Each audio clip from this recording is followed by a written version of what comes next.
Hey everyone, and welcome to Comics from the Multiverse, the DC Comics podcast from Mailfuzz TV. I am Peter, and joining me as always is Matt. Hey, what's up? Connor's here as well. Yeah, I am. So that was slightly less aggressively harsh than usual. it's apathy. I've went away from aggressive and just torpedoed into apathy. I'll take Apathy's apathy. way worse than hate. No, apathy's good. Can't go wrong with it. Says the ginger. Says the ginger indeed. We talk about DC Comics on this show, and coming up on this week's episode, we have Young Justice issue 1, we have Batman 62, Justice League 15, Green Lantern issue 3, The Green Lantern issue 3, Green Arrow 48, Adventures of the Super Sons number 6, and Martian Manhunter number 2. That is the books that are coming up. We have a little bit of news, and we have another fun little section. Now, I did put out the call for questions for this episode. However, and this is purely my fault, I put them out a little bit last minute. So there wasn't really enough time for more than a couple of questions to come in. However, we're going to save those questions. We'll have another question episode in a couple of weeks because we'll have a quiet week, not next week, but the week after. Instead, I thought since it's the start of the year, we're going to have a bit of a predictions game as a sort of section. And Connor, stop rolling your eyes. You'll enjoy this. I will do no such thing. This is good stuff, because what I'm going to do is I'm going to keep a hold of these answers, and in a year's time, we're going to look back at what we guessed, and we're going to see how right or wrong we were. This has sales figures written all over it. No. This has the markings of something that Pete thinks is an amazing idea, and me and Matt are just like, we don't care. Piss off the both of you, it's happening. So, welcome to the show. Episode 137 is the second episode of 2019, and we got big things to talk last week about. then. Last week was a bigger week though. This was a quieter week. Next year when we come back to the results of this and potentially do it for 2020, it'll be on the first quiet week of the year, not just the first week. I'm not cruel like that. I'm not picking a week. Really, with you should have done books. this in the annual episode. That was already 3 hours long. Whoa. Well, you added in extra sections in that. He's not wrong. Yes, thank you, Matt. Yes. He's almost 3 hours long. Instead of some of the other new extra sections you added in that, well, we could have done it on this one. What new sections? I don't remember new sections in the annual. I feel like there was discussions about things. I don't remember it that well. It was like 2 weeks ago. Now I know what it sounded like last week when I said Joker's overexposed. And then I just started digging. Connor's doing the same thing. You added sections. We had a discussion on something that wasn't there the year before. This will hold up so well in court. There was something. There was a thing. Hey guys, It was kind of there. There's evidence. I could check. I'm just not going. do we get to news? I have football to be worried about today. So, What do you mean worried hockey. about? Do you mean just worried about in the sense that you want to make it, or worried about in the sense that you're actually worried about the outcome? yeah, I'm worried about the outcome. So, I thought I was going to say Okay. both. Potentially no, both. we'll make it because it's on in the afternoon, so we should get it in just underneath. As long as we go sometimes. Although I have been banned from going to wrestling tonight by my wife because I've gone the last 3 weekends in a row, and she said enough is enough. And enough is enough when she volunteers to watch football with me. So, she's like, "You're staying in or watching football." Matt's like, marriage who is are on the brink of the brink of collapse because he's going to There we wrestling go. on Saturday. I found a section that we did. Is he actually checking? Come on. I What did. are you I'm doing? checking. DC's missteps and the biggest successes of 2018. That was a solid addition. You shut your face. That was something we could have done this bit in. What? Did you not enjoy that section? The audience, let me know. Did you enjoy that section? I think they did. I think they might have enjoyed this section more. They're getting this section as well, though. They're getting both. They're getting everything. Are you really going to want to argue with the audience to take away something when they could have both? They're always going to pick both. Always. You don't know our audience. I miss having a hardwood floor in my office so I could just roll away when stuff like this is going on. I can't because now it's carpet. I'll be honest. I was bagging and boarding a whole bunch of comics yesterday, and I haven't put them away yet. So I can move about half a foot before I roll into a stack of comics. Oh, geez. Was that even in a box? I thought it was like a comic box. No, not yet. The box is under the desk, but it's got all the stuff on the box, so I need to get that out. Yeah, mine are in a pile back there next to the bookshelf. Mine. See, the problem is they're sorted into various series, so so that I can put them in the box in order. Yeah. I just haven't got around to that part yet. All right. I was not expecting such a. Hey, at least it was comics related. That's true. It was a comics related discussion. I can't fault it. So a couple of quick bits of news, not a lot, but a couple of quick things. Doomsday Clock issue 9 has been pushed back a little bit again. The news of our article actually says it's been pushed back 3 weeks, which is technically true in the sense that it's been pushed back 3 weeks in total from its original release date, but it's actually not been 3 weeks again. It's been another week or two. The current release date now is February 13th. Which is not a big deal. It's annoying, but that's what it is. I'm just saying it's pushing dangerously close to a point where I might have to miss it. That's true. John's doing it on purpose. Yeah, that's kind of funny. It's because when they pushed the last one back a week, I expected it to have a knock-on effect. Now, Newsarama pointed out that the issue 10 date of March 27th is still on the schedule. I don't think there's a chance it hits that date, and it's not so much that I don't think he can do it in 2 months, but I think at this point 2 months from February 13th is halfway through April. Yeah, I would expect end of April. Possibly. I mean, he was hitting consistently 2 months for a while there. No, he was, but I think they liked having it on that week at the end of the month because sure. That's where they always tried to have it. So I think they'll try and just go, well, we'll push it an extra couple of weeks again just to hit that April. Yeah, although week 1 or 3 would be much better. It was really nice having it in week 1 last month. Yeah, maybe they will change their mind given that Heroes in Crisis is taking up that week 4 slot, so they can kind of spread it out a bit more. But hey ho, so Doomsday Clock 9 is coming in February 13th. So I mean, if this happens, if there's a week or 2 delay for every issue that's left, it means it'll probably add on a month and a half to when the final issue finally hits. But it's still summer, right? Summer 2019's been the end time for a while, so I mean we can lock it in. What issue's coming out? Is this 9? 9's the one coming out in February, now. Which was January's issue. Yeah. I mean, honestly, a couple of extra delays and it might not be summer. You might be officially into fall. Well, 12 is meant to be July, right? So, as long as it's not over a month. Yeah, well, I think it's already slipped a month, right? Given that we're losing 3 weeks here. Okay. So I think it's safe to push that back from July to August already. All right. Well, more on this in a bit. Other bit of news. We have basically Bendis just happened to casually drop something on Twitter when he was asked about something from Young Justice. Amethyst. There's a series being developed with Amethyst in mind, spinning out of Young Justice, and according to Bendis, there's a major female creator already signed on. It was his first choice for the book. She's already said yes.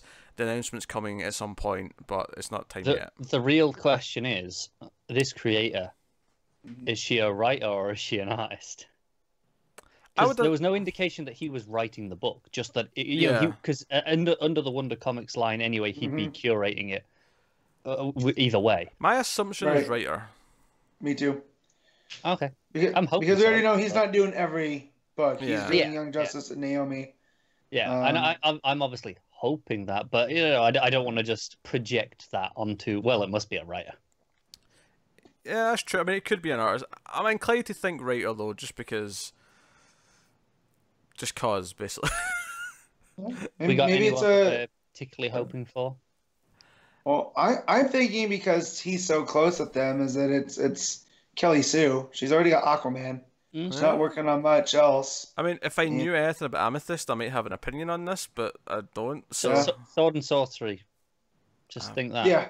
I had to do a deep dive after reading this week's Young Justice because I needs to know about things, and it's. Have you read any Amethyst before? No.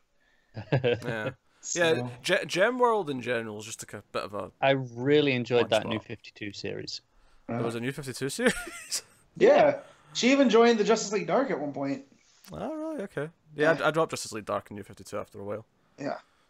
It was after the Trinity War BS, and it got super weird. I think that's when I dropped it. It was just after. Yeah. I think I actually dropped it before that, and then I read the Trinity War issues because it was, tying into the other stuff. And I only know this because of the research I did. You didn't actually read it, right? Okay. No, I read all this. All right. Well, did you read Amethyst's appearance this week, Connor? Did I balls? Well, Oh dear. Now I'm hoping it is. Which was really bad because exciting. I really wanted to pick up that Amethyst variant when I was in the shop. I was like, that's a really nice cover. I do like that. And I was like, but I'm never going to read the comic, so that would be a waste of money. Oh. Stop thinking with your brain. Yeah, you're cutting your nose to spite your face, bro. Start thinking with your heart. All right. Well, that was basically the news. All on the fact that DC Comics are on Comixology Unlimited and Kindle books. And whatever. The Prime Unlimited and is it Kindle Unlimited and Prime Reading? Yeah, there's two things Amazon have. One is tied to Prime, and then one's a separate service you need to buy. Yeah, so the Kindle Unlimited is more extensive and has a lot more variety. The Prime Reading, I think you get just by being with Prime, you can rent up to X amount of books at a time, or you have to return them, which kind of has no meaning. But there's a much more limited selection of what's on that. How do you rent something digitally? Like, does it just disappear after basically time? Yeah, the license just expires, it's like when you rent a movie, Matt, and you've got 40 hours to watch it. It disappears. After that, you can't access it anymore. But at the point, it's free, right? Like you're not paying. Yeah. So with Amazon, because obviously I have Amazon Prime and Kindle Unlimited. So what you do is you just click, instead of buy now, it's just read this, and it shows up on your tablet, your Kindle, whatever you've got. I mean, I guess think about it as if you got like say 8 vouchers for movie rentals, Matt, and you just get to pick the 8. You don't pay for anything. It's kind of like that. And then the idea is when you're done with the book, you click return, and it gives you that voucher back to use on a different one, essentially. Right. But so you could have it sitting there that for a many while. books at once. Yeah, right? Really all it stops you from doing is That's downloading a bookshelf. bunch of books for a trip at the same time. Yeah. That kind of thing. But that's what it is. It's an interesting move. I mean, it makes sense because everyone else is kind of on it. All the other major publishers are on it already. Yeah. Marvel Unlimited. I subscribed to that a while ago. Yeah. But they're on Comixology Unlimited as well, though. It's not they're on that service too. What the major publishers mostly use it for is volume 1s of a book. Yeah. So it's like, here, come and try this series, Get you hooked. Yeah, and then buy the next one, which I think is it's better than, because they used to give away just the first issue for free on Comixology for a lot of books, which they don't really do anymore. They just do this. It works for the drug dealers, so why not comic publishers? Oh, my comic shop does this. Well, they give you homework, and the homework is it's what the shop owner calls it, but it'll either be a first trade or a first issue. So this week they gave me Die. So nice. The first issue to read. Yeah. My shop does do a lending library. It's not all like issue 1s and stuff like that. It's all trades. It's like a curated selection that they'll rotate through every couple of months, and it's like where you can have up to like 3 or 4 at a time, and just bring them back. I assume you have to be like a regular customer to walk out with those, though. To a point. I mean, anyone can sign up. Though. No, it's like a community thing, like, where they have those community libraries that are just basically mailboxes. I think it's leave more a book, take a book. Yeah, they're more that they want to get people into the shop and reading comics rather than like, oh, here, regular customers, here's something for free, because they already know the regular customers are going to buy the shit anyway. Yeah. No, that's a fair point. I was just. It's very trustworthy. I have trust issues, I suppose, and as someone who isn't like lending things out, I feel anxiety even just thinking about this. I would assume it's mostly overstock. That it's if we lose this book, it's not the end of the world. That makes sense. It gets bent up and whatnot. They're not out. Yeah. All right. So let's go into our 2019 predictions. Then I've got some categories here. Oh, fine. Here we go. We're going to get answers for. So I'm going to just put in bloody categories, Matt. Yes, categories. Hey, why are you surprised? Like, this is him. Remember, he's the vampire android. Like, that's what we used to say. You could describe this as a list, even. So, up first, Doomsday Clock. Yeah. Up first, Doomsday Clock. Because the first two are really just broad things, but Doomsday Clock, I've just put Doomsday Clock ending. I want to know... Is the prediction, will it end or not? I mean, here we come, issue 12. you can add in when you think the last issue is going to come out. But what I'm really asking here is Doomsday Clock ending is, what do we think is the result of the ending is going to be? Now, obviously, we've said JSA coming back 100 million times. Can I just say why I think this is a very unfair question coming from you? Why? Because I know for a fact you were asked on a live stream in the past couple of weeks, Doomsday Clock predictions, and you went, well, I don't really have any beyond the ones that I already said at the start of the book. Yes, and? So this is just you go, well, I don't have any, so these guys better. No. I'm encouraging wackiness here. Feel free to shoot for extreme and silly. Right? I'm not saying this has to be a realistic thing. If you want to go ridiculous with this, you can go ridiculous. This is to encourage silliness. Get your funny bone out, Matt. No, I'm not going to be silly, but no, I definitely think the multiverse as we used to know it is back. And the Legion, all three versions of the Legion are back and operating. And I think that's a bit wacky. I mean, one version I'll give you. Right? Okay, let me ask this. Let me boil down to one question for this. Does everyone remember pre-Flashpoint? Yes. No. Okay, right, I'm going to note these down. Yeah. Yep, pre-Flashpoint. New 52 basically gets wiped out. Like, they're going to use this as... John's going to use this as a crisis. In that Manhattan, whatever the tinkerings that Manhattan made, that's what explains the New 52. I think they will remember, like, events, variations upon what happened. It won't be the... Yeah, no, but I don't think it'll be, it will just be the New 52 anymore, but I don't think it'll be everything as it was before. This is just... Well, no, but it can't, but that's comic books. Yeah, that's that's why I said remember, Car, not necessarily that history. I don't think they remember all of that. Like, I don't think maybe certain events, not all. Because we're already halfway there with Flash. Like, if you look at what Williamson is doing in Flash with Iris and her remembering things that she should not be knowing, like the seeds are planted there. We know that Williamson's one of those guys that John's inherently trusts. He handpicked him for Flash. I'm going to answer a different thing, actually. Not just because I don't agree with either of you, but just because I actually think this is my likely answer. I'm going to say some characters do, but not all. So technically, I would have been right. I'm pretty sure the question was, does everyone remember?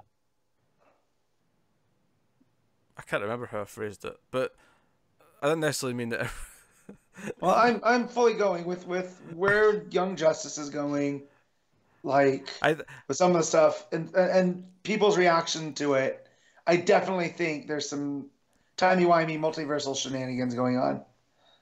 So I think they all remember. I'm doubling down. There's some important stuff with Young Justice relating to this. I agree.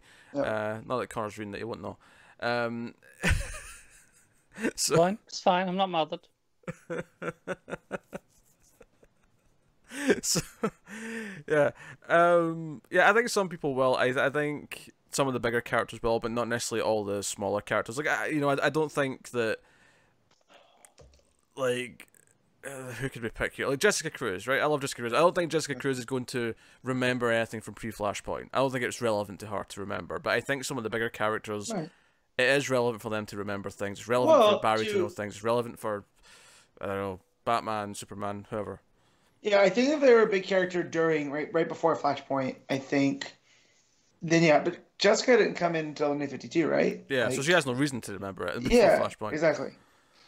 So that's what it is. I would say maybe somebody like Kyle Rayner, his entire history has been fluid because of when he came to be in the mid-90s. I'm okay if they just accidentally wipe Kyle Rayner from existence. No. Wow. No. Look, Connor, I have my preferences when it comes to Lanterns, and Kyle's definitely low on the list, but I'm the type, more Earth Lanterns, the better. I don't really mean that. I just wanted to annoy Pete. What I do mean, though, is I hope they accidentally delete that stupid crab mask. No. I agree with that. No. I don't know if this is a hot take, but Ion Kyle is better than Crab Mask Kyle. Well, I'm with you. That's just a cooler costume. Shut your filthy mouth. No. No. It is an objectively better costume. It's not just cooler, it's better in every way. Yeah. You can't say something's an objectively better costume. There's no such thing as an objectively better costume. Yeah, there is. Ion versus Crabman. Yeah. Duh. Like, pull those up. If you guys don't know, look up Kyle Rayner's Ion, and it's this very nice, sleek, lantern-adjacent costume.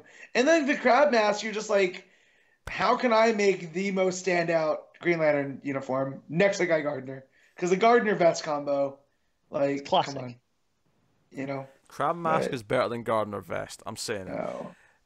No. Okay. Team Crab Mask, Team Gardner vest. This is where this is breaking down now. Next prediction. Wait, hang on. Oh. Month for Doomsday Clock. Okay, month for Doomsday Clock to end. August. I'm saying September. I'm gonna go comedy factor and go all the way to November. I thought you were going to say January. I was very tempted. Because of Manhattan, January 2019. Do you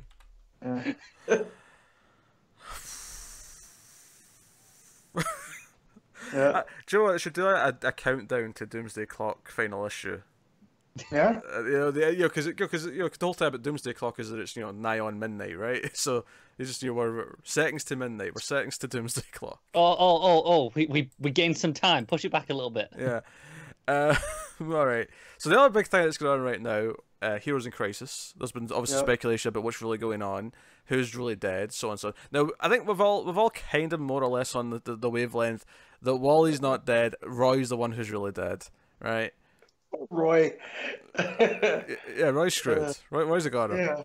Yeah. If you're a Roy fan, I'm sorry, but it's a done deal. I'm not that sorry. I'm not either. Like, he's fine, but it's Roy. I will happily sacrifice him to keep Wally alive. That's all I'm saying. Yeah. Oh, easy. It's not even a thing. Like, drop him into the lava pit. Sure. Gun. Hi, Wally. Hit with the hammer myself. Yeah. Right, but. I want us to make guesses as to what's really going on, right? Just as simple. Go wacky. Don't sigh and be annoyed, Connor. No, be wacky. Do you know what the problem on this one is? I don't give a shit. Okay. Yeah, Connor doesn't. So this is definitely King's take on Whedon's second Astonishing X-Men story, which is called Danger, in which the Danger Room becomes sentient and fights the X-Men. So you're thinking it was much better. So you're thinking robots AI, Matrixy kind of thing. I'm thinking the AI has come to life, and it's because of the different, like, it used Themyscirian magic and Kryptonian technology and Batman, whatever input he put there. I forget what they said. Yeah. Don't think I didn't notice the mention of Joss Whedon there, the creator of the hit television show Buffy the Vampire Slayer. You had to do it, Matt. Yeah, had to give it to him. I threw that over the plate so he would swing at it, and he did. Yeah, we're over. It's over and done with now. No more for this episode. Oh, for some reason, Connor thinks that there's a limit on how many I can do per episode. He always says this, where okay, you've done it now, you can't say any more for the episode, and that has never stopped me. It has literally never stopped me. Not once. What's the record? Because I'm here to make that happen. Too many. Too many is the record. I don't know. Probably the episode of Screams that me and Tim did about Cruel Intentions. Not Cruel Intentions, sorry. Well, it's not a horror movie, but that'd be funny if we did do Cruel Intentions on Screams. I mean, it kind of is. It kind of is. We did, I know what we did last summer. And my joke in that episode is I kept almost saying it, but instead of saying Buffy, I'd say one of the other movies she'd done. That was the joke. Is I kept. The question is, did you do that more than when the new Buffy show got announced in the news? It was like live announcement to us as well. That's true. Breaking, and you just for the rest of the episode, that was it. That's true. That's probably the record. Is that TV news episode? That's the record. I had the pleasure of telling him as it happened and getting his live reaction. Go track that down, guys. I'm going to be more specific here. I think what's happening is like it is all like Matrixy, not real simulation, right? I agree with that part. But if I'm going to just to be different, just so that there's a winner out of this, right? So one of us is more right than the other. I'm going to say that it's specifically one person's like scenario. Like the computer's doing this for one person's psyche that they have to live through this because whether it's Harley, whether it's Booster, whoever. Yeah, it's one of those two. Yeah. But see, I definitely feel like them bringing Booster and Harley at the same time. Maybe both. Yeah, it could be both at the same time. Is what caused my scenario that I'm saying. Like, okay, sure. it Sanctuary became sentient because of these two. Like the input from those two is what finally broke it. Harley made it And go crazy. yeah, well, and then I think that involves Skeets too. Oh, You sure, know, yeah. if Skeets ends up being the big bad, you know, and actually, if we want to go crazy, it's Mr. Mind. Because think Mm. about it, Mr. Mind's already been in incubating in Skeets before in 52. Spoiler alert for that, guys, in case you haven't read that. Um, but that's kind of what he does is he's telepathic, right? That's where he gets he's a telepathic worm. Yeah. So yeah, so it's Mr. Mind. That's who's behind all this. All right, bold prediction. Cara, do you want to guess anything? Or just want to... I don't have the energy. All right, all right. Okay, so I'm saving my energy for this one of next the books later. this next one's fun. How and when, and by when I just kind of mean, you could say like month, you can say oh, it'll be after this sort of point in the timeline kind of thing, but how and when do we end the nightmare that is Rick Grayson? When do we get real Dick Grayson back? When does this Never. travesty It's end? an eternal nightmare. No, No. he'll be back because we had a funny. I think it was this week. Yeah, the The cover. return Yeah. of Rick Grayson, and I was like, At well, last, the return of Rick Grayson. which is the most '90s cover I've ever seen. Like, and Yeah. Mooneyham did that cover, and you know, I'm sure he worked his balls off to get that, and it looks nice. It's not a bad drawing. It's just No. everything about the concept of it is Yeah. just moronic, and then the text, and it's not Mooneyham's fault. It's, He's you know, not the not one at all. coming up with these ideas. it's as if it's as if anyone was waiting for him, as if he wasn't already there the whole Yeah. time. Yeah, everything about it is just bizarre. So I want this to end as soon as possible. So I'm gonna say by December 2019, Dick Grayson's no longer Rick Grayson. So you think this just sneaks in at the end of the year? Yeah. Because I feel like the Nightwing book's gonna get canceled and then get relaunched, and it'll be relaunched by. Let me cut it a little closer. Let's say October. Oh, there you go, October. Yeah. This is so the sad thing is I think there's a chance it's this year, but my actual guess is not this year. My actual guess is it. Oh no, wait, no, it is this year. Let me do the math. By the end of Doomsday Clock. No, I think it's going to be 2020? Batman 75. That's my guess. Okay. That's this year. Yeah, I'm forgetting double shipping. It's this year because we're already on Yeah, 62. that's Batman 75 is the start of the event that's happening, right? So that's in like 3 or 4 months. Yeah, or maybe the end of that event. If that's the start of an event, maybe the end of them. I'm pretty sure that's the start of an event. That's what he said. Yeah, but Batman 75 or the end of the event that starts is my. No. You're all wrong. It's Batman 100. Oh, yo, we're going on another Yeah, 40 issues. That's Yeah. too far away, Connor. I know it is. Even with double shipping, like. Well, the thing is, I'm not saying there's necessarily a Nightwing book that whole time. I'm saying Yeah. the return though doesn't happen until Batman 100. I feel the thing about Cora's prediction though is that we can't actually say if that's right this time next year because if it's not happened yet, it's not happened yet. But that doesn't necessarily tell us he's going to be right. Right. Doesn't mean I'm wrong though. It'll be more likely, I'll admit. Yeah. But it doesn't mean. I'll just double down and you guys will jump on the bandwagon and be like, yeah, I guess he was right. All right. So our loyal listener Dan, you'll have to let us know because you're the only sap we know that's still reading this book. So please, you're doing us all a solid. Does anyone care if he's reading it though? I care because I get updates from him. You know, I don't want Grayson's still updates. one of my favorite characters. I don't want to know anything about that book. I just want to pretend it doesn't exist until it's fixed. My favorite is he always prefaces with "This actually happened. I'm not making any of it up." Like that. That's always my favorite part. Oh, that's always the start of a good story. All right, next real one. quick. Okay, I was gonna make a sidetrack about Kyle Higgins and how he's basically doing a Nightwing book over in Winter Soldier, 2 issues in. Real damn good. It's pretty good. Yeah, it's pretty real good. Yeah. But I can't help but feel this is him adapting from a Nightwing story that he had, especially after the events of 2. Yeah. I'm going to say it. I think Scabby. his 2 issues of Winter Soldier so far is I probably like more than his Nightwing stuff. Wow, that's bold. That is better. I don't agree with that, but I mean it's very good. Yes. Yeah. Here's the thing, because me and Cara are doing another comics podcast where we talk about Marvel books now, we have all these opinions on Marvel books, so we can randomly certain things. Yeah. Well, and the only reason I read that is because I do enjoy Higgins, and I want to go back and read his That was the only reason I read it. I was like, I like Higgins. All right, next category. This one's good. Now, this is assuming it's this year, but given that we think this is coming out of Doomsday Clock, this is likely.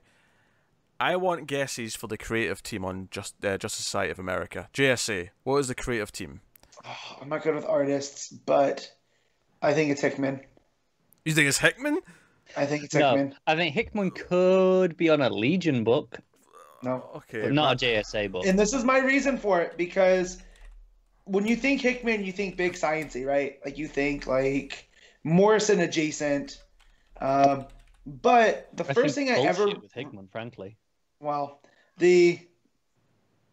my first interaction with Hickman was the Secret Warriors book that he did with Bendis. It spun out of I think Secret Avengers, and they use it kind of as the blueprint for that season of Agents of Shield. And it's pulpy and it's fun and it deals with like the team dynamic. And I think he'll get back to basics. Bendis is kind of. Is there a reason you're assuming that Bendis is the one giving out the JSA book? I don't think so. No. I don't think Bendis is giving it out, but I think that if anybody could talk Hickman into coming back to superhero comics, it is Bendis. So Bendis being there, building this bridge, going like, hey, here's this team. And I feel like Johns is not as protective over the JSA as he is under certain characters. I can see him like, yeah, sure, give it a shot. Depends if Stargirl's on the team or not. Exactly. I know who I'd like, but I don't think it's likely that they would. As for art, I don't know. I think art is a lot more. It's hard to predict. It's just a lot of it will depend on who's available. We can stick to the writer. Hickman? I just put down creative team. Hickman and Bogdanovich on the JSA. That's what I want. Whoa. Hickman. I wouldn't want that. I did not expect a Hickman guess out of that. Like I said, if one of the questions is who's on the Legion book, I think Hickman's a reasonable guess for that one. I'm sure that's coming up next by that smirk on Pete's hold face. your Legion guesses, all right? Don't ruin the order of this.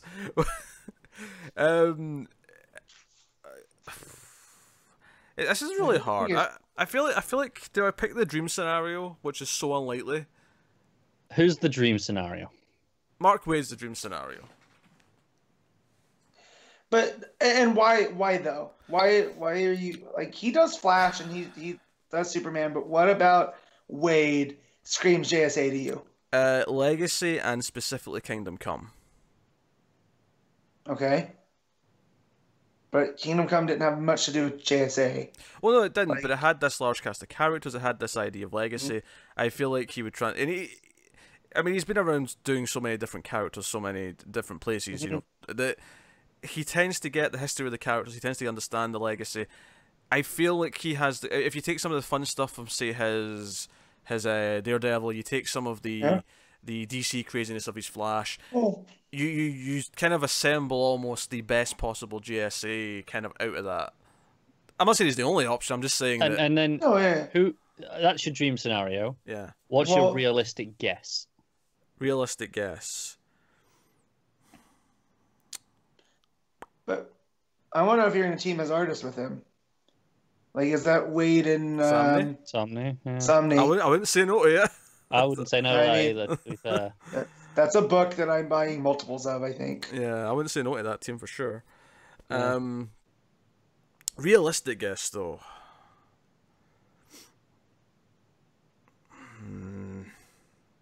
I'm thinking, who's at DC, or who's like in and out of DC often enough that... I've got one that I don't think it's necessarily likely, but maybe he's just been waiting for the right book at DC to jump back in. Mm-hmm. We know he's got the emotional weight there that can JSA a lot of they bring in the personal lives. Connor, if you say it, I'm going for it because this is where you become a self-parody. Yes, and just to keep the build-up going a little bit longer, we know he can handle large casts of characters. We've seen it in a long-running series that may or may not be a digital-first tie-in to a video game. Yeah. Go on, say Do you it. want to do the honors, Pete? Tom Taylor. Thank you to David, our patron, for making that soundbite. I'm just glad I had a genuine reason to get that in there. I'm just happy you beat Pete. I certainly wouldn't say no to a Tom Taylor JSA book. I'll say that much, but Jesus. Hey. I mean, I feel like with JSA, I almost expect someone that's more of a veteran. I don't know why. Yeah. It's not like John's was when he started doing JSA. No, John, I you had Johns and Goyer. Yeah. No, I definitely understand why that is a thought, but I think that I think we get someone younger. And we get some fresh blood on it to give it a to go with again the legacy of it's always moving forward. And Taylor did write Earth 2. He took over for Robinson. He did for a little bit, yeah. So let's give him a proper version. Is that your actual guess? Yeah, it is. That's. I mean, it's realistic enough that it could happen, but it's more of a pipe dream if that's who I want, right? Yeah. Mm-hmm. I'm trying to. Do you think Ruck would want to do JSA? No. No, I think he would want to. I don't think he'll want it enough to find the time in his schedule. No, that's fair. I was just trying to think if it seemed like something that appealed to him. Yeah. Yeah. And I missed that Wonder Woman book so much. Hey, the Lois Lane book's coming, Matt. It's happening. I know. Believe it. Believe it. Oh, yeah. All right. What's the next? Am I just putting down Mark Wade as my guess? Okay, I'll just do that. Hey, if that, do you know what? I'm taking 2 points for that. If that ends up being right, I'm taking 2 points for Wade. I don't think so. It's still only worth 1. How dare you? All right. Well, surprising no one. Legion writer. Yeah, you can already write mine down, can't you? Yeah. Oh, Hickman. Yeah. And I will hate the damn thing, but it'll. I think if there's ever a book that gets Hickman to DC on a big scale, it's Legion. I don't want that book. I feel like it's the obvious pick as well, which is why I kind of want to say something different just for the sake of having some different answers, but I kind of agree that that's the. So this is where I go different. Okay. I was thinking Mark Wade, right? But he's already done that. He's been there, done that. Sure, in his Legion. But to crib from Connor, Tom Taylor, he loves Legacy, right? Given from his love of Superman on Twitter, who better to write a team that was based off of fandom of Superman than Tom Taylor? Yeah, it is. I like how we're just juggling the same names for both of these categories here. This is something else. I mean, to be fair, I think Matt was the wild card calling Hickman on the last. That's true. That was surprising, but yeah. Who did I think will be on Legion? I could see it being Tynion. Yeah, I wouldn't say no to that one either. I could see Justice League Dark wrapping up its run and him going to Legion. Don't you dare. I could see it. I could see Justice League Dark having like a 20-issue run and then him sliding straight into Legion. That book is going to 100. No, well, that's fine, but maybe not under Tynion. Like you can do the rotating cast that's kind of what that book has become. Because that's what it was in the New 52. He had different people. That's not my guess, though. Actually, do you know what my guess is for Legion? Tomasi. Again, works with the... He feels solid and dependable and a mainstay at DC. He's not the most exciting super choice ever, but he's not a disappointing one by any means. I feel out of interest, are there any more creative team guesses coming up? Not specifically, but I mean, you could offer some for... No, I think it's kind of weird that we didn't suggest that we're not expecting Abnett on any of these books, given the amount of things. No, he's taking over Justice League Dark from Tynion. Yeah, yes, he is. That's he's gonna do Odyssey and Dark. Yes. The books are going to merge into one thing. It's going to be Justice League Dark Odyssey B Team or whatever we call it. You know what? That'd probably be my favorite book. Just a team like that, the Justice League B Team. Yeah, I want Jessica and Detective Chimp, on buddy cop adventures. Yeah. And him complaining how much he hates space. That's what I want. Next category then, and you bastards ruined this twice, but this category is the is the Tom Taylor category. Now, what is the Tom Taylor category, you might ask? Is it what books do we want Tom Taylor to write? Well, not so much exactly. He's alluded to that he's got several unannounced projects, right? Now, there's nothing to say that one of them is DC necessarily, but one of them very well could be. So, let's assume that he's getting one DC ongoing this year, right? Let's assume he's getting one. And let's take JSA. Let's take JSA and Legion out of the equation. What book can you see Tom Taylor being put on? Do you think it'll be a character we've not had for a while? Do you think it'll be another book for a character we've already got a book for? Do you think it'll be this, that? Okay. I don't know Pete's answer, so I gotta think of a secondary answer. I have two realistic options. Okay. I think we could get the second Flash family book. Ooh. Damn it, you took mine. Alternatively, I think we get a second Green Lantern book with the Green Lantern Corps book. I hope so.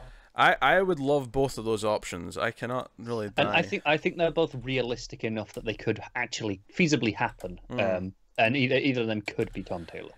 Yeah. I actually like your ideas more than the first thing I was going to say. If we're all getting two, just because they're cancelling Green Arrow, if they're going to relaunch it, I feel like Taylor's like a great name to relaunch it with. Yeah, that's why a lot of mine were the secondary titles, because he's not necessarily, as much as we love Tom Taylor, he's not a leading name, right? On your A-list books. So these are the second books. You've got Morrison on Green Lantern. Williamson is well established on Flash now, so here's the second book. And obviously we've all been hoping that he just comes in and saves Nightwing, but I mean... Yeah. Well, that's what I don't want to get my hopes up on that one. Yeah. Matt, what you got? What you think? Well, that's what I was gonna say was Nightwing. So that's where I thought you were going. You can go with Nightwing. I'll think of something else. Makes sense. Yeah. Nightwing. So I can't really think of anything that we haven't said, because like Connor said, he isn't that big of a name. I mean, so his profile is rising though, thanks to being on a Spider-Man book now. Yeah, that Batman angel's getting a lot of buzz as well. Which actually it makes me wonder, like, do they launch a third Batman book? Because it's one of the most believable things DC could do. Is say, you know what, we're doing a third Batman book. Do you know what? Interestingly, I don't think they do. I think it seems so obvious, but I think they know that no, it looks like a cash grab, and we don't need it. But we basically have four variety we can do. Here's the thing, though. Here's the thing, though. Double ship. Yeah, but here's the thing: if you're suspecting the detective stops double shipping after 1000, which I'm not, you're not. I think it's possible. They may not though. If it does stop double shipping, then that maybe opens the window for, hey, here's a new monthly Bat book, Batman and Robin, or Batman. No, I can see whatever. that as long as one of them's not double shipping, I can see a third one popping up. That's always been DC. If detective drops to single shipping, but I don't think it will. Yeah, like Shadow of the Bat, Legends of the Dark Knight, I think all these ancillary titles. Leave it double. See, I wouldn't mind a third Superman book. We know that. No shit. Yeah. To be honest, I wouldn't either if I can get one that's not Bendis related. Yeah, but I don't see that being that they're kind of middling. Can we get a Tom Taylor Superman book? Yeah, I wouldn't say no. Can I flip this question on its head? Yeah. Is there a Tom Taylor book you'd say no to? I mean, there's Tom Taylor books that I'd prefer he didn't do, because there's characters that I don't like as much as the rest. But I wouldn't necessarily say no to him on a Harley book would make me buy Harley for the first time and forever. Look, I wouldn't. If you said, "What do you want Tom Taylor not to be on?" I would say I'd rather didn't do Harley Quinn. But if he does a Harley Quinn book, I'm going to try it. Ooh, Tom Taylor Teen Titans, just for the tease. Quadruple T. That's it. Yeah. That's the book. It's so fun to say. Tom Taylor Teen Titans. Oh dear. Oh, I don't even know where to go from there. As for my guess, I feel like I think a secondary book actually is what I would say is most likely. I like the idea of like a second Flash or Green Lantern book, especially Green Lantern. Like, because if Grant Morrison is going to be on Green Lantern for 2 years, I don't want that to be the only Green Lantern book for that whole time. Spoiler alert. Even though I'm really into it, I still want a second one. Because I think the problem is, even if you're enjoying what Morrison's doing right now, it doesn't feel like the in-continuity like Green Lantern Corps that feels part of the world. Like, yeah, we need that book. Again, it feels like an Earth One book. No, here's the thing. I think for me it feels in continuity, and no, that's Green Lantern doing Green Lantern. But I want a Green Lantern Corps book. I want all the other characters to be represented, not just Hal. Yeah. It feels like a weird side tangent of a Green Lantern book. It doesn't feel like what I think of as the main Green Lantern book being, if that makes sense. That's fair, yeah. But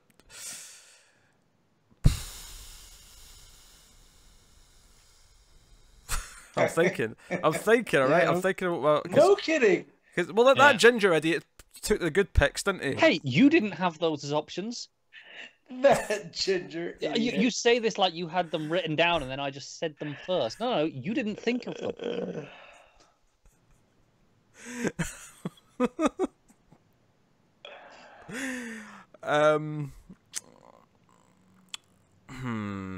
Alright, I'm just going to go pie in the sky. This isn't happening, but I want it. Tom Taylor, Stephanie Brown book. Yeah. I want it. That was ambitious. It is ambitious, but you know what? I want it. That's more ambitious than the Tom Taylor Superman book. Well, they'll probably relaunch Birds of Prey for the movie coming out. Maybe Birds of Prey is a better answer. Birds of Prey is a better answer. Well, you got two. I'm putting two. Stephanie Brown or Birds of Prey. Matt got what? Nightwing and... Just Nightwing. Or do you want a second Superman book, Matt? Do you want to throw that in? Yeah, I mean, that's fine. It doesn't matter. Alright, or Superman 3. Alright, next category. This is a funny one. So we have... How many more of these are there? This is the third to last one. 15. So we have 3 New Age of Heroes books left. I want to play a game here. Do we? What's the third one? Damage. That's still going. Hasn't been officially cancelled yet. Okay. Yeah. Terrifics has not been officially cancelled, although it seems like it probably is going to end. There's a very good chance it is, and we just didn't get the final issue tag. Yeah. And obviously we have Silencer. So I just want some guesses here as to when these all end this year, because I'm expecting them all to end this year, right? I think everyone is. No, except for Silencer. I think Silencer keeps going. Yeah, Silencer keeps going. I think Silencer. It just drops the New Age of Hero tag. Yeah. Yeah, I think that could be your answer. Assumption. I think Silencer keeps going though. Not like forever, but I don't think it ends within the next 12 issues. I think it's Abnett's consistent enough that it's like, yeah, go on then. You know, his books tend to not massively sell, but sell enough. So are we all guessing that Terrifics ends first because Lemire was done with 14? No. So his last one's 14, right? Mm-hmm. I think they get to 20, and I think Yang comes in and writes the last 6. Because he did write the annual. Okay. Or one of the stories in the annual. I feel like 20 is a nice round number. I would be all for Yang continuing Terrifics after Lemire. I would probably stop reading it. Yeah, we know you didn't like his annual issue. Yeah. Well, I don't know if everyone knew that, because I missed that episode. Yeah. Well, you weren't really into New Superman like me and Connor, or me and Pete were, Connor. Yeah, I didn't hate that. I just it was on a busy week. I didn't have the time. But his Terrifics annual, I couldn't even finish. Yeah, I just think 20 is a nice round number. Disgrace. All right. And the Damage, as soon as they can get rid of it, the better. I think. Just Damage. I don't know who that book's for. Damage feels like the obvious thing to get rid of first. How is that still around? I genuinely thought that'd been cancelled. Like if you want a Hulk book, just go read Immortal Hulk. Like it's right there for you. And it's much better. Like I don't know if this counts as a spoiler, but Hulk goes to hell. All right, it's like Jason goes to hell, but good. Hulk goes to hell in Immortal Hulk. I feel like there was a second there where I thought Pete was going to jump in and fight you. Yeah. I mean, it's nothing like Jason Goes to Hell, but no. Jason Goes to Hell is basically just the title, and that's it. The rest of it's nonsense. Terrible. It's about a possessed knife or whatever that, and Jason's spirit possesses people. It's a terrible movie. Don't you say terrible? No, it's garbage. No, you mean because that's the legacy of a drunk watch. The opening scene is good because the opening scene is so we have like a woman who goes to Camp Crystal Lake, right? Traditional Friday the 13th shit. And she's getting out of the shower, there's just boobs because it's a slasher movie, and Jason starts attacking her and she's running through the cabins and stuff, and then she runs out into the opening part of the camp, and all the lights come on. She's a member of the FBI, and this was a sting to lure Jason into a trap. This opening scene's fantastic. The rest of the movie's garbage. Yeah, if you like want an to drunk amazing watch, drunk watch. there's much better Friday the 13th. Jason X. Yeah, all of them. Dunkirk. All of them are better. Every I'll be single one. honest. If I wanted to drunk watch, I'll just wait till next week until the next we do the next episode of Gotham. Yes. Yeah. Yes, we had Balloon Man this week. Oh. Yeah. Jason Takes Manhattan, Connor. Oh. Get low. Do you know, I've only seen the first Friday movie. It was fine, and I went, yeah, I know the second and third are meant to be better, but I didn't care enough. Most of them are better. Yeah. Nah, Jason Takes Manhattan's fantastic. I will not hear these awful words that people say. He punches a guy's head off. He does. He does. And he walks through Times Square. There's a boat for no reason. There's a boat to New York for no reason. There needs to be a reason. Also, someone did some geography with it and didn't understand how the boat gets from where it starts to New York because of the river it's supposed to be in. But it's a whole thing. Anyways. It's a whole thing. Next category. Next category, yes. Alright, so I've called this cancellation roulette. Oh no, I don't like gambling. I've got basically, forgetting New Age, right? Because obviously we made guesses on kind of that. But just of the regular titles, which books do you think will be cancelled this year? I've written down 3 that I think are the most likely. Hang on, I need to look at the list of books. The ones I've written down that I think will be cancelled this year are Justice League Odyssey. Yep. Yeah. Teen Titans. And Titans. Oh.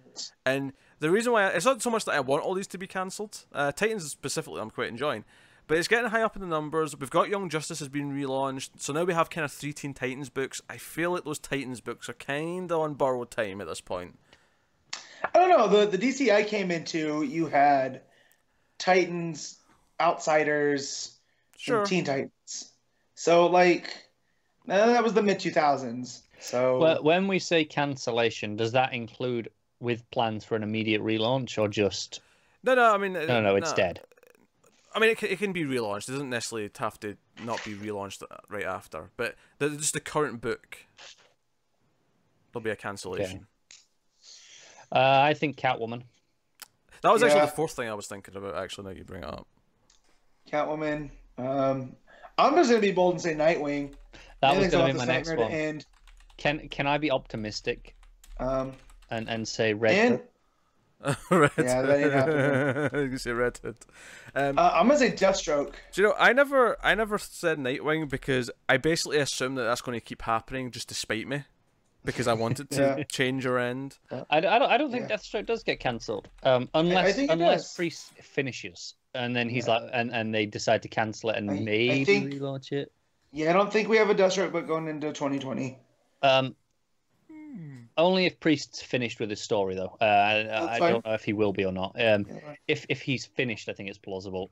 I don't think they cancel it at this point, though, and tell him just to wrap it up.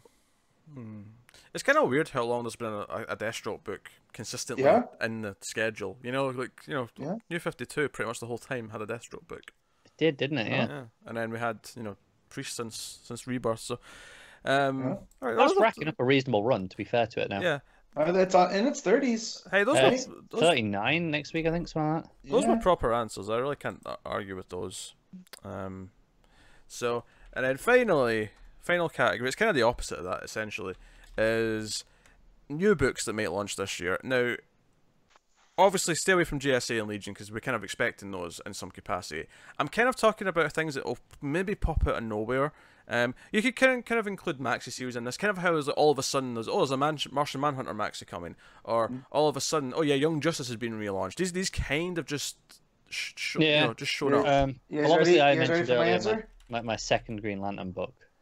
Right, so you think second Green Lantern? As it's not a bad idea, given that there usually was more than one. It's just right now it's kind of weird. What's Matt's bold prediction?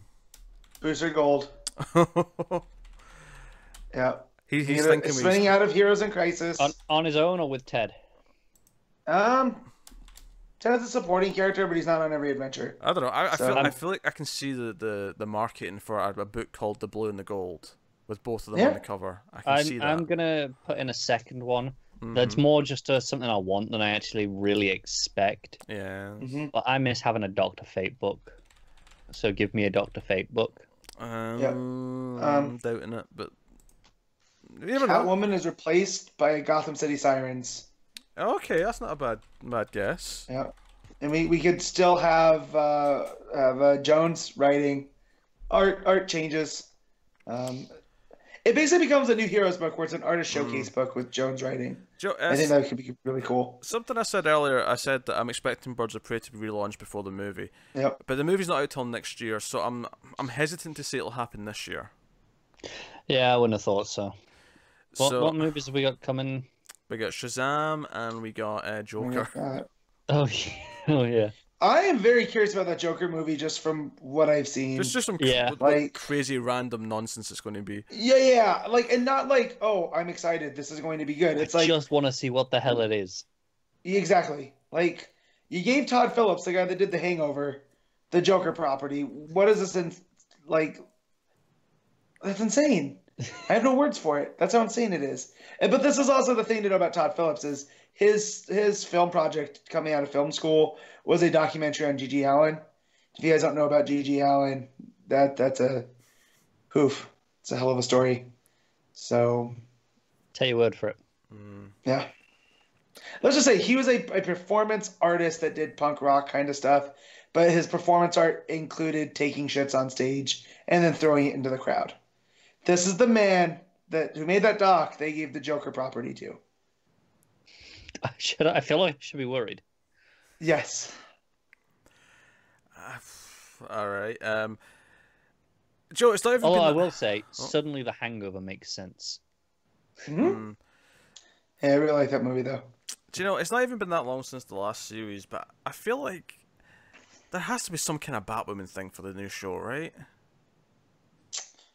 Like, it may not be a Batwoman book, but like I feel like at least maybe she's in Birds. And yeah, a new book with her on the team, like yeah, would make sense to me if the Batwoman shows. You know what? You wouldn't even need to use Batgirl for Birds of Prey if you make it her team. It's one of those you say that, but we never got a book for Black Lightning. There was a mini. Yeah. Yeah, I suppose there was a mini. There was. So I could see there been something, but I don't know. I'm not like. We're ever gonna get Secret History of the DC Universe, or do they just pocket that? It's been delayed indefinitely. Indefinitely. Thank you. So give up hope. Yeah, give up hope for a while until it just appears again. Black Lightning was supposed to be a central character in that, right? Like, yeah, he was one of the ones on the. I'm sure. Yeah. Do you know where else Black Lightning's a central character? The new season of Young Justice. Oh. It's good.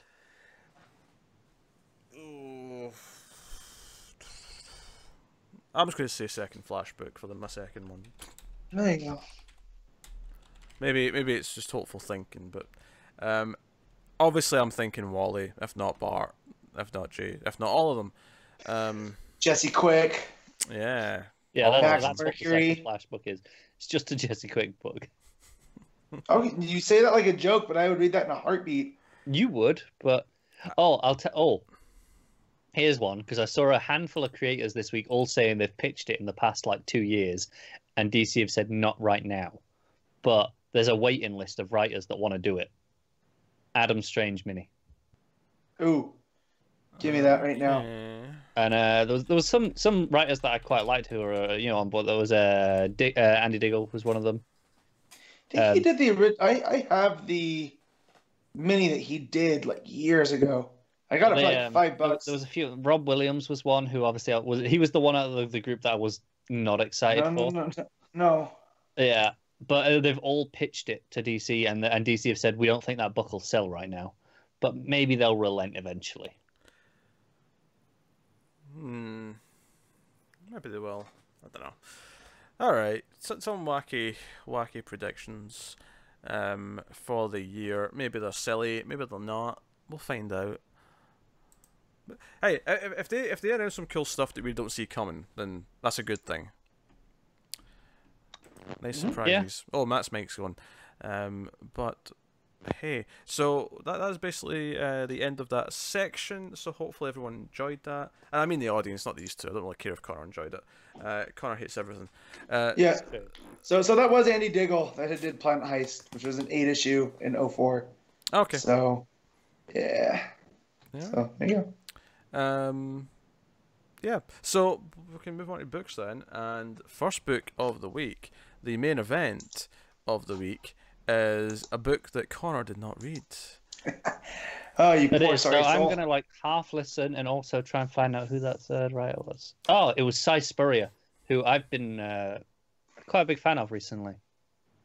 So I would have, I'd be down for that. So yeah, first book of the week is Young Justice issue 1. Brian Michael Bendis writing, Patrick Gleason on the art. This was a bigger first issue. Didn't feel it though; it flew in, but that's just how it is. So I'm gonna mute my mics, otherwise I'll just make Snyder mics the whole time. Yeah, you should. So this issue is the team essentially like, barring one character who like pops up at the end. Essentially, there's an invasion from Gemworld, because Gemworld are upset because Earth's having too many crises, and every time there's a crisis, it affects them as well. And like this stupid Earth, they've had 7 of these bloody things, and it keeps messing with our timelines and our I rules. love the meta-ness of that opening section. Yeah. Very intrigued with the fact that they're talking about crisis, because obviously a lot of the characters that we're even using are characters who were either wiped out by a crisis or a flashpoint or so on and so forth. Or new inventions. So basically they invade middle of Metropolis, and Jenny Hex is there on a truck. Tim Drake as Robin jumps in. Then there's a quick little flashback to show that he was talking to Cass that he just ran into. So Wonder Girl eventually jumps in. Teen Lantern jumps in. We have these 5 characters. It's all glorious art. It's all really fun to look at. Impulse shows up. Impulse shows up. Bart Allen Someone eventually. yells Kid Flash at him, and he's like, "Yeah, whatever suits you."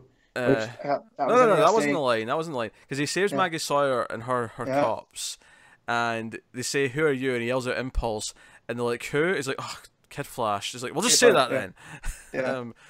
So, and that's the. So first and foremost, I enjoyed the issue a lot. It's fun. It's pulpy. The way they bounce off each other is great. Art looked gorgeous, but there was kind of one nagging feeling throughout this book, and it was multiplied a great deal. I'm just watching Connor's face as I say things. Yeah. You said one nagging feeling, and I wanted to jump in with a comment, and I was like, nope, don't do it. So the one thing that really kind of like stuck out, because obviously it felt like it was going quickly, and I'm like, okay, it's your issue 1. You want to have all your characters going to your big hero team up shot and blah blah blah blah. So when Bart comes swooping into the main fight with everyone else there, Tim turns around and goes, "Bart," and I'm like, wait a minute, why does he know who Bart is? Bart just get out the Speed Force. What's going on? And then 2 pages later, he says something like, "Bart, we talked about this." Now, reading that a second time and talking to some people on Twitter, it's very clear that there's been some stuff that's happened before this issue that we're going to like see later, right? Yeah. But it did come off as really weird when I was reading this, where it felt like, wait a minute, why does he know who Bart is? So I took this all as, this is what Tim Drake was doing in between when we saw him last. After Tynion was done with him, right? Him and Stephanie went off to college. Where's Stephanie then? Why is Stephanie getting gimped and all this? And I think that's where it's gonna come in. Young Justice is a blind spot to me. I've never read it. The early run. I just jumped straight to Teen Titans. Yeah, I think I'm gonna go back and read Young Justice now. I literally just bought the 3rd Peter David book because it was on sale right now.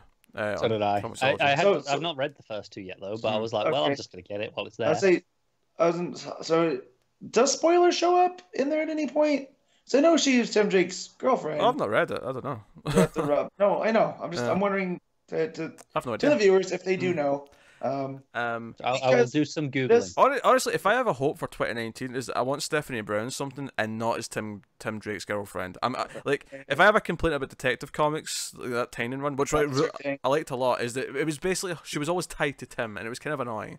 Yeah. But so here, this as I'm reading it, I am just full of wonder, which of course is great because it's Wonder Comics, right? Like yeah. Because that big shot of Tim landing in the car when he first pops up, and he's back in the Robin costume, and they call him Robin and not Red Robin, which was always one of my biggest which maybe implies that he remembers more than he did last time we saw him. Like, he's went investigating and he's actually uncovered some stuff.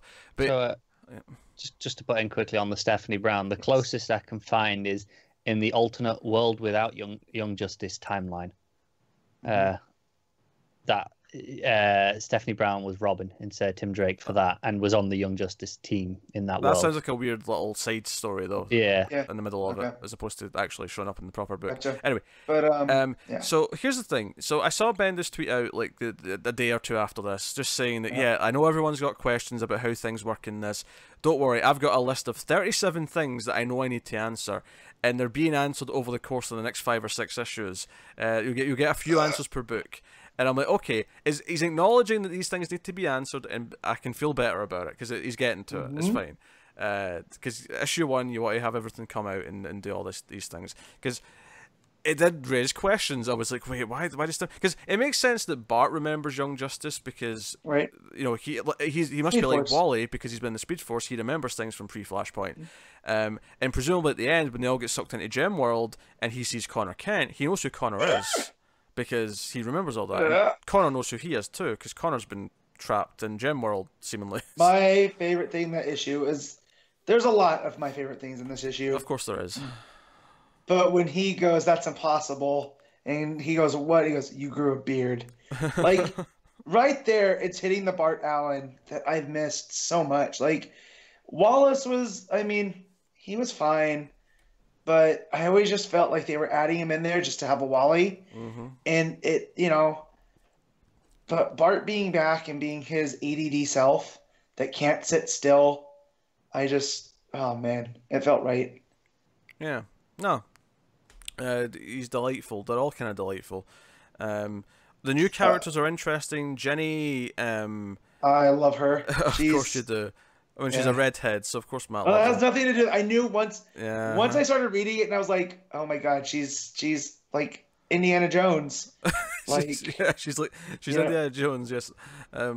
But we also have Teen Lantern, and I love that name, by the way, because which is interesting too, because we don't get to see them. They're in the construct. Yeah, she's inside her construct. Because she's basically her construct is a mech suit. She's built herself a mech suit with the Green Lantern energy, which is cool. Which I actually really I like if that's her thing. Even if we see her typically like when they're just meeting and stuff, but every time they go into battle, if it's always like a green mech suit, I'm actually kind of down to that.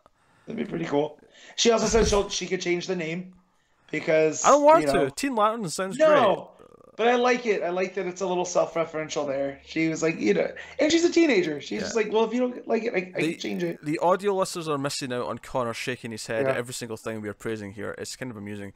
Not everything, just that I was fine with the Jenny Hicks stuff, but this Teen Lantern sounds atrocious.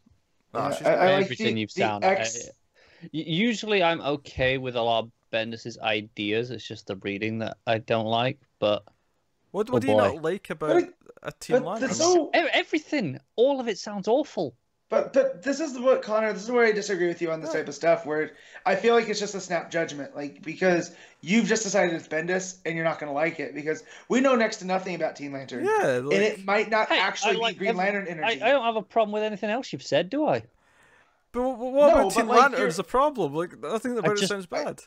And it's one issue. Now, if this somehow ties into the Green Lantern and it goes against everything we've been taught about Green Lantern, and it's just Bendis bending the rules so he can have a Teen Lantern character, yes, I'm with you. There's rules but we don't know yet. Well, no, but there's rules being bent because we know that she's kind of like she's like fixed a lantern she found. It's not like she's been picked by the core, right? She's kind of hacked in essentially, to use the energy.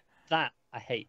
I don't hate that. I'm fine with that. I do. Yeah. I hate a teenager hacking into the Green Lantern core. No, piss off. Makes more no part of that. Coming from a Star Wars fan who's okay with the idea of the Force, this is absurd to me that you have a problem with this. Because it's a completely separate universe. If this was like from the start how this worked, fine. But in context here, I don't like it. I haven't seen this was announced. And everything I've heard about this is Jenny Hex, I like when you throw just a basic human being on the super team, and because Tim has his brain, he's not like Batman in that way, where that's kind of his power. Jenny Hex just has guns, and I even like that Tim has issues. Like, don't you have anything less lethal? And he's like, this is all I got right now. Yeah. Luckily for Tim, though, they're fighting like these Gem World like alien looking dudes. So I did a deep dive on Gem World just via the internet, and found out a lot of stuff, which is very interesting considering what Bendis is doing over with Superman and whatnot. Is that Amethyst's first appearance was in a Legion of Superheroes book.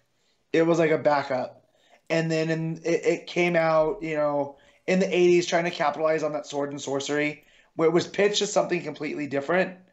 And then one of the editors wanted to use like birthstones as a thing, as the gimmick. So the writer just went and adapted it. So you have this world that's it's a fantasy world where they that's swords and shields and it's very barbarian traditional times. in that sense. Yeah, sword and sorcery, like Connor was saying earlier. And Amethyst is a secret princess. It's kind of this chosen one, raised on Earth. She comes back, and it's kind of reverse Billy Batson. I think she ages differently on Gemworld than she does here. But it ties back into Legion of Superheroes, is that one of the characters that becomes the big villain in Gemworld is Mordru, and Mordru is one of the big villains of Legion of Superheroes. So it creates this big old circle around there, and that I just feel like bringing Gemworld into this with the teen heroes is oddly fitting. So it just tells me that Bendis really did his DC homework. Nothing's random. It's not like he's like, oh, Gemworld's this cool thing. We're going to, with a teen hero and Amethyst, we're going to throw her in there. But like, no, there's precedent for it. Outside of that, I'm not sure Gemworld, like, we can get, I'm curious about the Amethyst book upon hearing that, like if they're going to go full on, like, Game of Thronesy, or if they're going to be more. I have no opinion on like do I want an Amethyst book or not at this point. All I have her in this issue is one splash page of like revealing that she's there because she's got a sword up to I think it's Tim's neck or whatever it is. But we also see like she's not the princess because the leader in the beginning I think is from the Amethyst Kingdom, right? So. And they're working for, there's a thing with the opal and whatnot. So I love all the different the gem houses in yeah. Well, no, it is very Game of Thrones. You can kind of see like that trope that gets used, the different houses and whatnot. But I'm curious. I'm like not curious, but I'm excited to see where it goes because why was Connor on Gemworld? It's this place of magic. Yeah, I feel like just much like Bart was in the Speed Force, I feel like Connor was probably trapped in Gemworld since. Maybe not even Flashpoint. Maybe a previous Crisis. Well, I'm thinking that has to do with Mxyzptlk because when we first realized that Connor was missing and wasn't at all in continuity was Superman Reborn when they redid the origin. Yeah, maybe. So I'm wondering if Mxyzptlk had kind of pulled him, threw him over to Gemworld. He's been over in Gemworld since. Yeah, I could see that. Because you can just chalk that up to Rebirth because he has been gone since Flashpoint. I'm not counting the New 52 Superboy because that was just terrible. Like the whole. It's a different thing. Yeah. Yeah, he's his own character. John Wayne Kent is not Connor Kent, like at all. But he's in the Metropolis Kid uniform. He has the spikes on the jacket, which is totally weird. But it's Connor. It's my Connor. And I'm excited. Yeah, look at that. Matt finally got Connor Kent back after all this time. We got Wally, we got Connor, we got Bart. 137 Cassie. Episodes. We didn't even touch on Cassie and how she is. Yeah, you started deep diving into Gemma. I wasn't even finished talking about the actual the fight because basically Cassie's reluctant to get into the fight in the first place. And then eventually, like, things are starting to look bad. Like, Robin and Ginny are getting their asses kicked a little bit. And, there's that great thing at the bottom of the two-page layout where she just puts her hands, like, across each other. And then the next page, she's sort of, like, flying in the air. I actually really like her design. I've seen, like, mixed opinions on her design in this, or outfit. I actually kind of like the kind of the hoodie and shirt design. I do too. It feels more like a modern teenager look as opposed to like this, Wonder Girl costume. Again, I haven't read any Young Justice, but I remember reading Wizard and a lot, and they were really big on Young Justice. And her costume when she first started was very much that. It was something she just pulled together out of her closet. So if they want to play that up, I'm perfectly fine with that. Like you said, it looks like something a teenager. Yeah, we're just wearing. I'm actually digging the headphones wearing because she seems to always have headphones on, and I was kind of into that. Just a design choice. It was kind of working for me. It all kind of builds up to Bart kind of screaming, "Hey, hey, you know, it's happening," and they all kind of question, "What are you talking about? What's happening?" And then you get the 2-page spread of him saying, "Young Justice is back," and then there's some meta jokes where he says, "Young Justice assemble," and everyone's like, "Wait, assemble what?" Like, no. Young Justice United? No, not that either. No. that was a pretty good one. Yeah. So. No, it was just it was mostly just an issue full of fan service moments and introducing the new characters very briefly, and some of the concepts we're going to be playing with. But it was very much, here's a lot of big splash pages and action beats, and here's the chemistry of the characters. But the actual intricacies of it, the actual what the hell's going on, we're going to be delving into that more next issue. So maybe a month-long wait for issue 2, but that's kind of where we are at this point. The amount of times I've heard you go, "Oh, it's just fan service to stuff," and this time you just said, "Oh, it's an issue that's just full of fan service," and you've been very positive. I didn't feel like it was fan service though. Like, yes, they're references, but this is a clear story of where I'm just using the words that Pete literally just said. You are, but have I ever complained about that in a comic book? Why is it fine to do full of fan service? Because when I say, because context is important here, Connor. Here, when I'm talking about fan service, I'm talking about the crowd pleasing moments as characters return, because we've been waiting on proper Tim Drake Robin, we've been waiting on Cass, we've been waiting on Bart, all these things. What you're bringing up is when I chastise Rogue One for just little fan service moments, because not just Rogue One, right? But here's the thing: Rogue One. It's a really mediocre story that is propped up with all these little fan service things throughout. This is chapter 1 of a story. Like, this is just part of it. This is the bombastic entrance before we get to everything else. I don't think they're that comparable. I do. Fan service isn't inherently a bad thing. It's how it's used and how much of it there is. And is it relying solely on fan service? I would say this first issue is, to a point, relying on fan service. But everything you've kind of said feels like it mostly is. But it's not.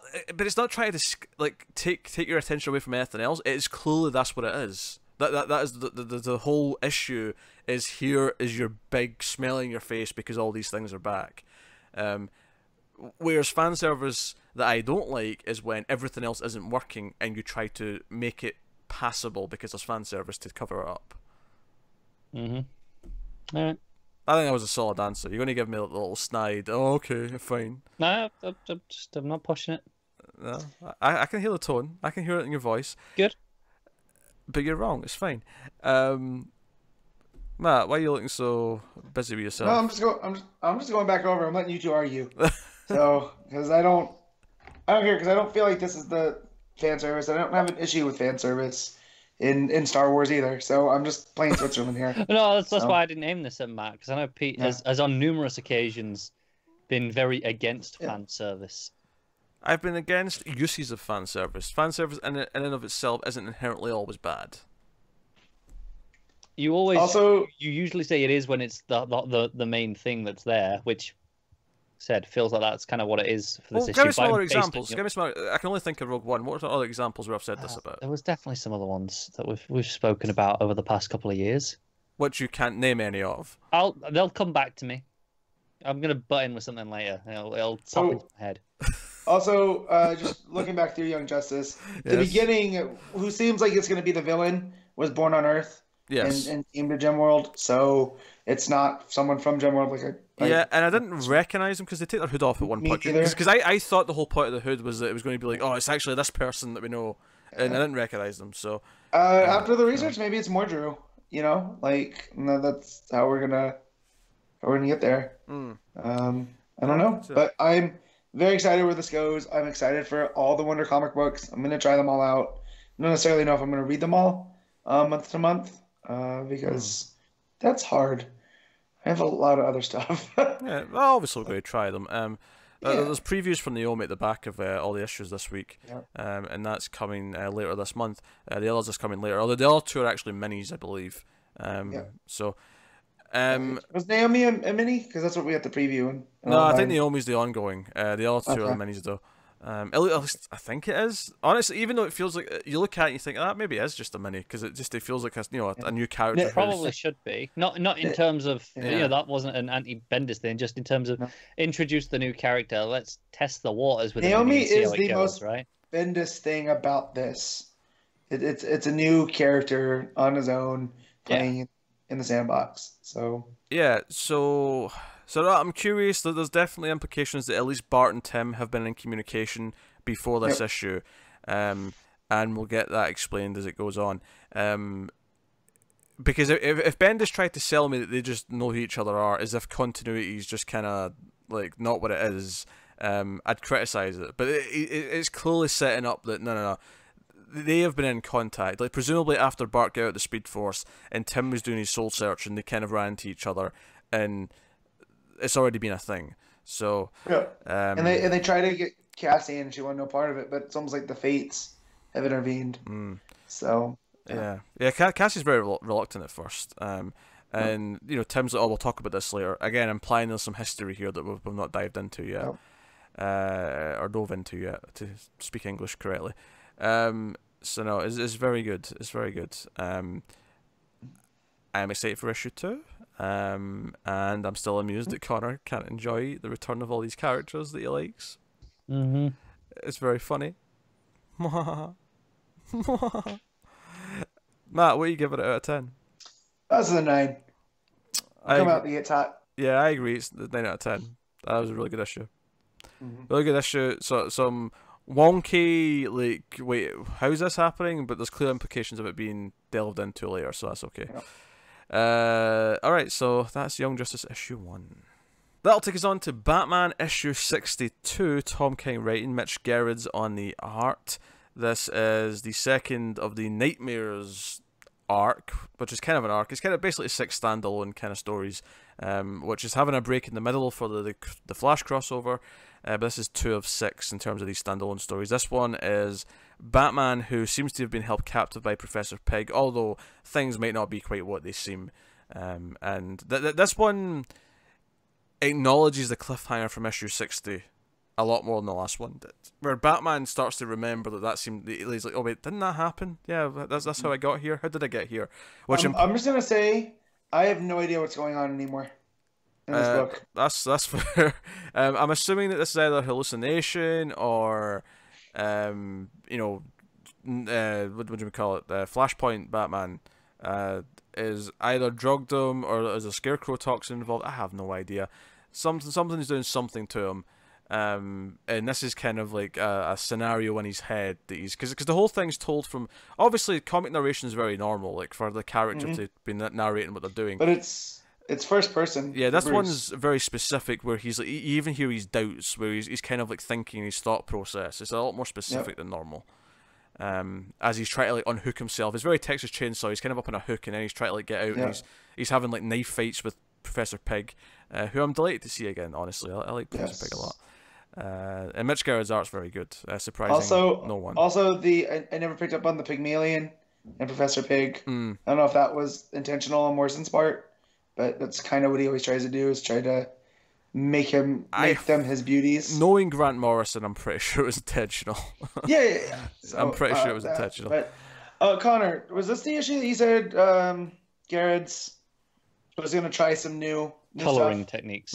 Yeah. So I feel this is kind of what Snyder wanted the colors to do on Witches, but this actually pulled it off. Yeah, it has this disorientated feel to it. It feels like it's just not quite real. It's out of sync with reality almost. It has that kind of feel to it. But there's like the layover of the colors, and it makes everything kind of blurry and murky, and it really worked. Like that's the part of the issue that it reminded me of. You know, the old 3D, the blue and red 3D. Yeah. Kind of remind me of that at points. Yeah, without it looking shit like that. I didn't mean that as a criticism, just the effect that it was giving. Yeah, it's almost like Batman's in a daze, and you get that effect from all the art. But so after Wednesday, Connor happened to mention that he's got opinions on this. So me and Matt have came prepared for a nice 10-minute tirade. We're going to settle in and let Connor, because I assume this is going to be absurdly negative, I hate this issue. I'm sure. I'm not surprised. I hate everything except the art. Do tell. Here we go. Just let him go. I genuinely hated this from the first page because Wow. I can't stand this narration. I think this narration is hideously bad, and it's the least Batman thing that King has done yet. It's too far into Batman's head to a point where it stops working for me. So while I agree to parts, I don't go as far because I like the narration. I like the narration as well. I don't like the events of this. Like I don't, and a lot of it comes from lack of context and clarity. But yeah, there's that too. I feel like the narration here is Batman desperate because he doesn't know where he is. So this is not his normal thought process. Yeah, there's points that I really hate in terms of the way the narration is written. Though there's a bit where he he gets off the hook, and Pig stabs him, and he's like, he goes, "No, you fool! You assumed to be scared." And then there's a in brackets, and then there's a bit, why are you scared? I'm like, oh, I hate all of this. The extra narration the extra internal narration on the internal narration. Oh no. Yeah, see, and that's why I agree. It goes a little bit too far, but most of it did work for me up until the end, and then I'm just like, yeah, the narration for me was fine. I was into the narration. I think there's some critiques to have with this issue. Well, not even so much this issue specifically. Bizarrely, this is a very, of course, abstract issue. It's very kind of like, all right, David Lynch almost, where like you have to kind of interpret what's going on, kind of thing. Yeah. And I give King a lot of credit for trying new stuff in a book like Batman. Yeah. Here's the thing though. Like, I think the biggest problem with this arc, this Nightmares arc, now they could obviously prove us wrong with any of the next 4 issues of this, right? Obviously, it's not the next 4 issues of Batman because it's taking a break for 2. They could prove us wrong and kind of like justify why these things need to be here. But we left off in that big cliffhanger with Flashpoint Batman. Bruce comes out of the cave, Alfred's there, and he's like, "Oh, it's your father," and he's like, that's where we left off, right? Big cliffhanger, and I was really loving the stuff right before that. I think the build up to that was really good. I love Cold Days. I love the going to fight Bane, because that was stuff where Connor wasn't necessarily loving it either, but I was like. Yeah. I was adamantly defending that because I loved that stuff. I have never been as down on the book as these last couple of issues. One of my favorite moments was Gordon going and smashing the bat signal. Like that was to show you just how low Batman has gone mentally since the lack of the wedding. So here's the thing. I like this a little bit more when I read it again today, because. It's almost that thing where, like, going into it a second time, okay, I know what it is now. I don't have to, like, be disappointed that it's not, like, advancing the plot. I can just take it for what it is. I do think it's an issue we're getting 6 cities before we get back to the main plot, though. I think that's a problem. Do you know, this is the first time where I've gone, I don't actually want to read the next issue. Obviously not the next, the next issue's crossover, right? Well, is that the next issue? Is that the one after? No, I think there's 2 more, or is it 1 more than the crossover? Is it next month's the crossover? Crossover? It's 1 more than February's the crossover issues. Right. So yeah, I was like, I don't know, I don't actually want to read it. Like, and I've, as bad as as whenever I've had problems with this book, I've never been at a point where I even considered for a second quitting reading the book. Yeah, I don't. No, this is not the weakest issue for me by a long shot. I think the Ivy arc, I think the 2-part Wonder Woman story are weaker points for me. Yeah, this is a weird issue, but at least some of the internal kind of themes of it are ringing true for me. The idea of, like, if you go back to Pygmalion and the idea of, like, loving your creation and how that relates to Batman here, where he created the Robins, he created his Bat family, and he fell in love with his creation. He fell in love with Selina, and he proposed to her. Because probably the best page of the book is where he really kind of cuts to the chase with what he's thinking about. Yep. And he talks about, and he never quite says it, but it's like, it all kind of blew up in his face. Dick got shot. Selina said no. His entire world that he thought he had control over crumbling. And I think that's, if you go into Pygmalion, I think you're thinking about, if you created something, you feel like you have control over it, and Batman's always been someone who's about control. And it's the idea that even in his like emotions, even when it comes to his personal life, even if he doesn't consciously think about it this way, the idea of him losing control over it and it all like crumbling because he doesn't control it because he can't control it. Well, that's his biggest fear. Yeah, it's kind of what's hitting him here, right? The ending where Professor Pig takes off the mask and it's Damien, my interpretation of that is that he's scared of what he's making Damien become as a father because of what Thomas has made him. Okay, but why use Pig, though? Does it tie back into Morrison?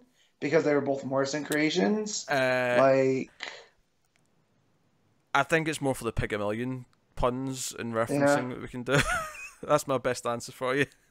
I don't know, like... Maybe it ties in thematically because what you said with how Pig ties into the Pig-a-million, where he tries to create, he has these creations, he falls in love, he's all about, perfecting his craft. So without the context, again, I find it real hard to get a beat on this, because it was, to me, it was a painful read.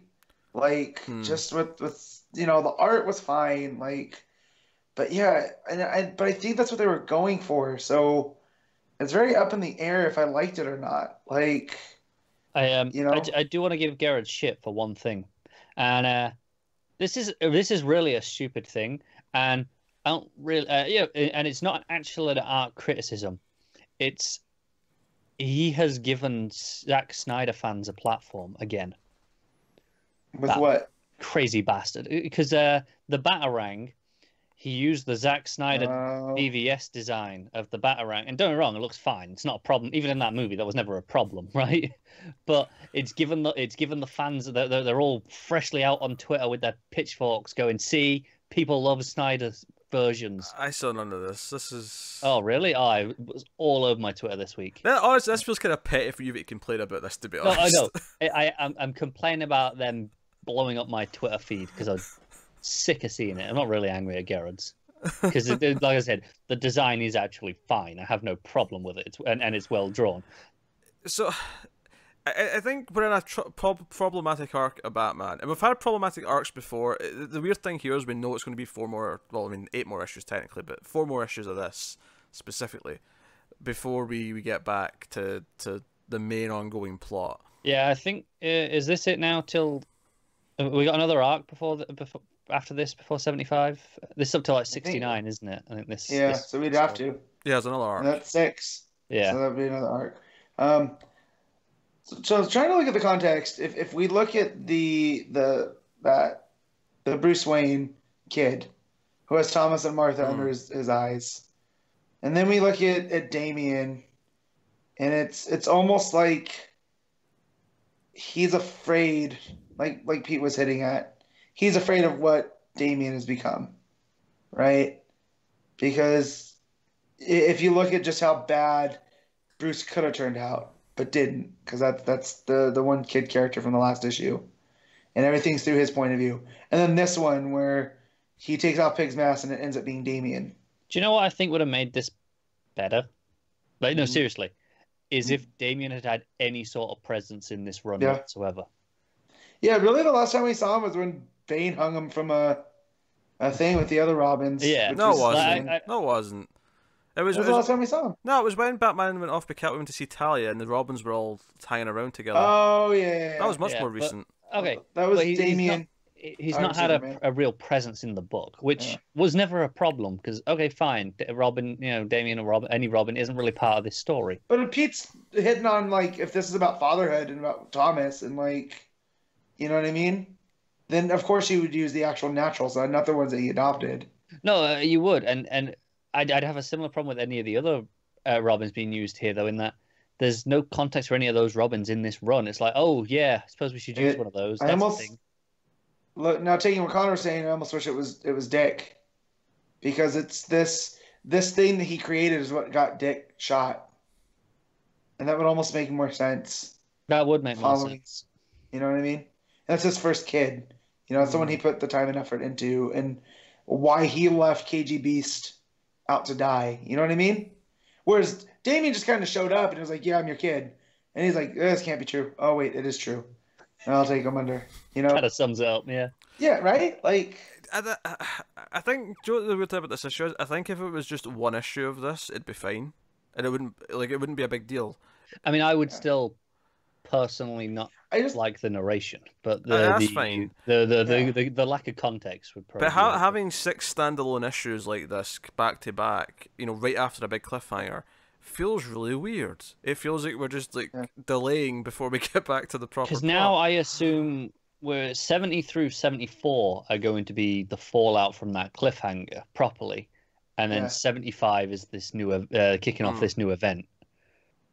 So, it feels like a really long time to wait to get the resolution. And I didn't hate this issue. Like, there's things about it I like, especially when I read it again. But it does feel kind of weird. Like, obviously, like, we have double shipping, and that helps with things like this where you have an issue that's a bit of a tangent because it feels, you get the next issue and it's fine. The pacing still feels decent that way. The problem is, that the next issue is one of these as well. Yeah. And do we know what the next one is about? Like, we knew this one was Pig. Well, I'm sure it'll be on the solicits. Yeah, let me just go to Comixology and see what they say.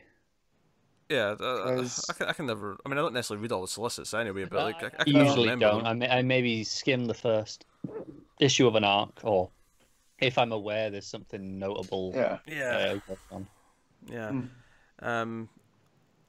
I have no problem with doing some cryptic issues here or there. Yeah, me either. I just feel though like this is a little bit too far in that direction. 63 is going to be to do with Constantine. Jesus Christ. It's strange goings on in the dark alleys of Gotham, mysteries that require a different skill set than the Cape Crusaders. John Constantine is a person with just those skills, but after the events of the Witching Hour, is Constantine in any condition to help the Dark Knight? Yeah, I mean, I think we have to just take the title of this literally. It's nightmares. They're literally.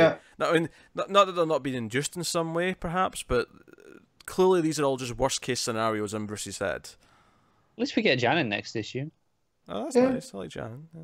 And Janin did do a great Constantine. So also, Janin does a great everything. To be fair, for the record, I believe it's actually Yanin. That's how you pronounce it.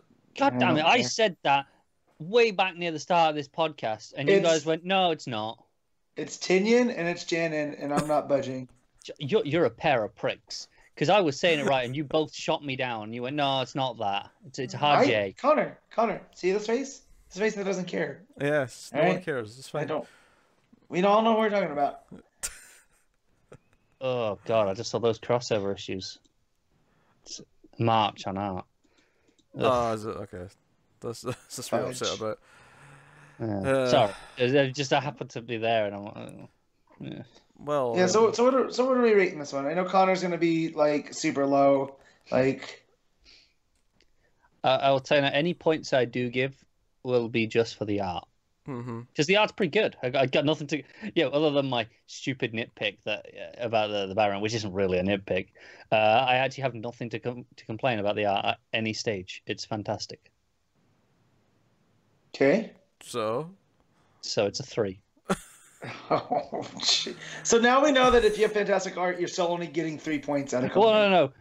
See, if you have fantastic art and a mediocre issue, you can get higher than that quite comfortably. I will give you. You can get a 7 based on just fantastic art if the story is inoffensive. But when it makes me angry and I hated reading it, that drags it back down. Matt. Yeah, so this is a 5.5 because like the art really does the heavy lifting. But I had it at a 5, but I gave it over the conversation we had. I bumped it up a half a point. Yeah, I think I'll probably go with 6.5. Like, I liked it more than you guys, more than Matt a little bit, a lot more than Connor.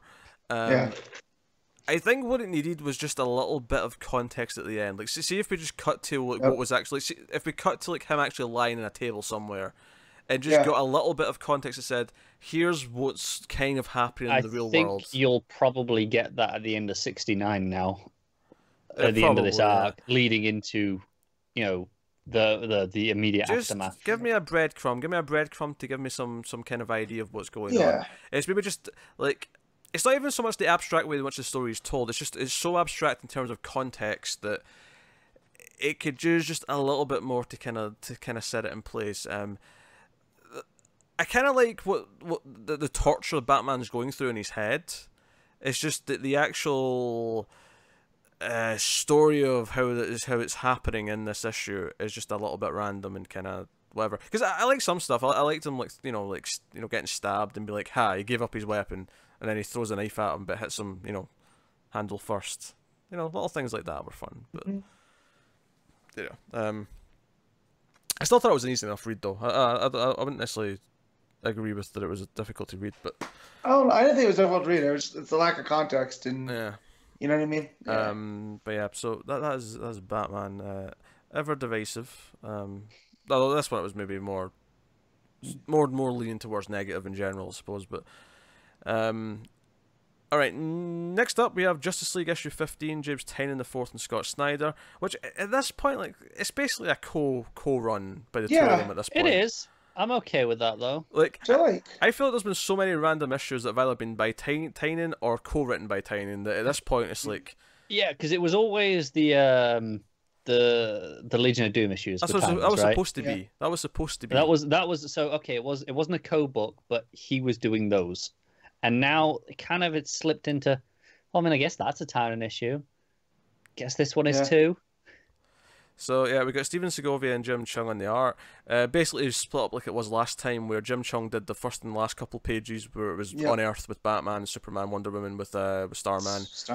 And then Segovia does all the stuff on Thanagar Prime. I do appreciate the neat splitting though, like in terms of different planets, different artists. Yeah, I love though. Cheung's not that fast. Okay, we'll have an excuse for him to just do 4 pages per issue. That's cool. Very good 4 pages though. It was okay. Really good. I was gonna say sometimes these faces get a little bit JRJR, just a little bit. They do a little bit. I can a little see that. caveman-esque. Yeah. Big foreheads. Do you know what it is? It's the I can tell you exactly what it is that gives that impression. It's the cross hatching around the jaws, and all the lines across the cheeks. Mm-hmm. That's what gives it the illusion that it's JRJR.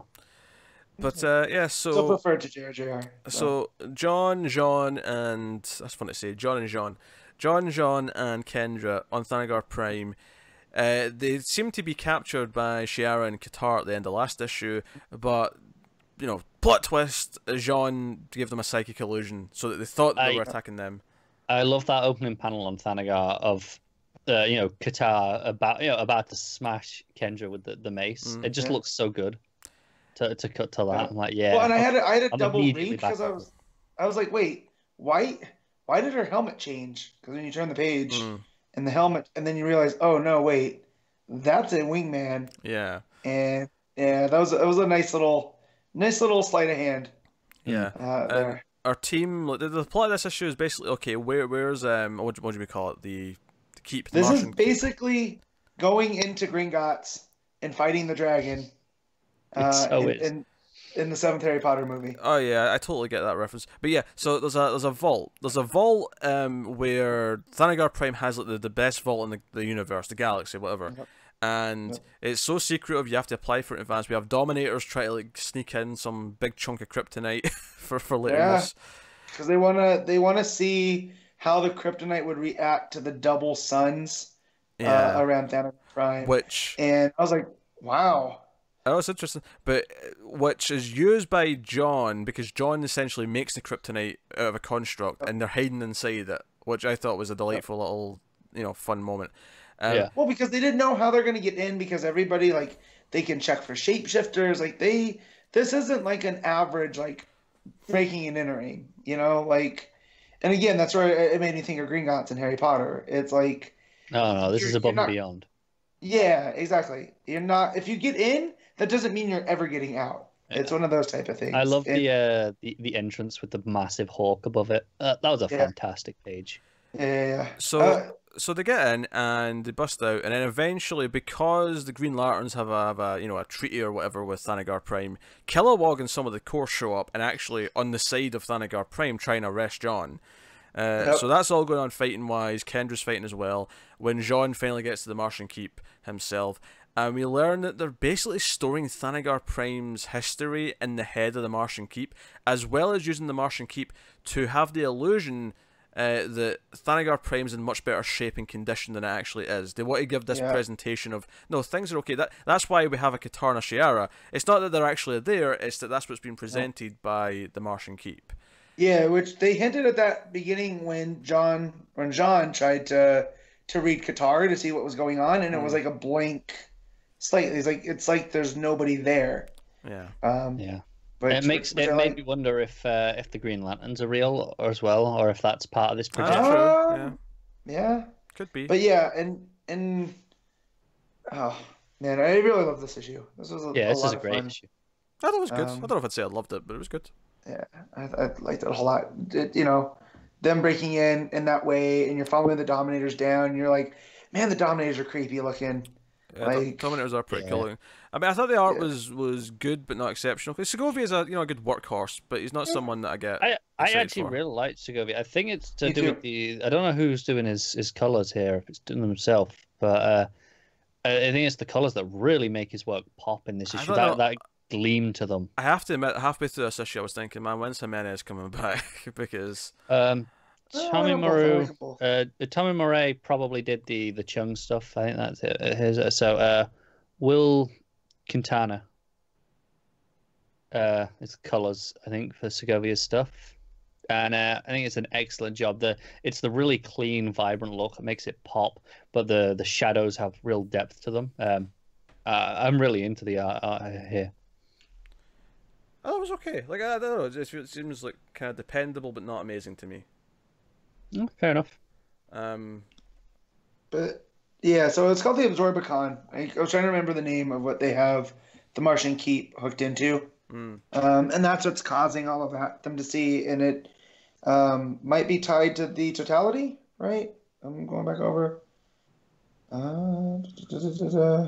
Well, they mentioned the totality is affecting the nth metal. The nth metal can That's what it was. Yeah, because the source ball is broken down, the nth metal is becoming more powerful and more potent and whatever. And that there was a multiverse before is the final reveal. Yeah, that was a big which thing. leads us back to Starman. Yeah, which is the coming of this person from this previous multiverse. Perpetua, yes, which was teased in one of the other Tynion issues, one of the Legion of Doom issues. Well, that was the person, that was in the totality when Luther got it. We saw the figure of a woman. So that's what this was. I'm really into this. Yeah, me too.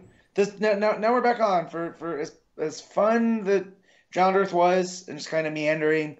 This is what I signed up for Justice League for, with stuff like this. Yeah, Drowned Earth felt a little bit like we needed to leave Aquaman in a different place for the new book, and also we need to just maybe kill a few issues at a time, like for whatever reason, their schedules.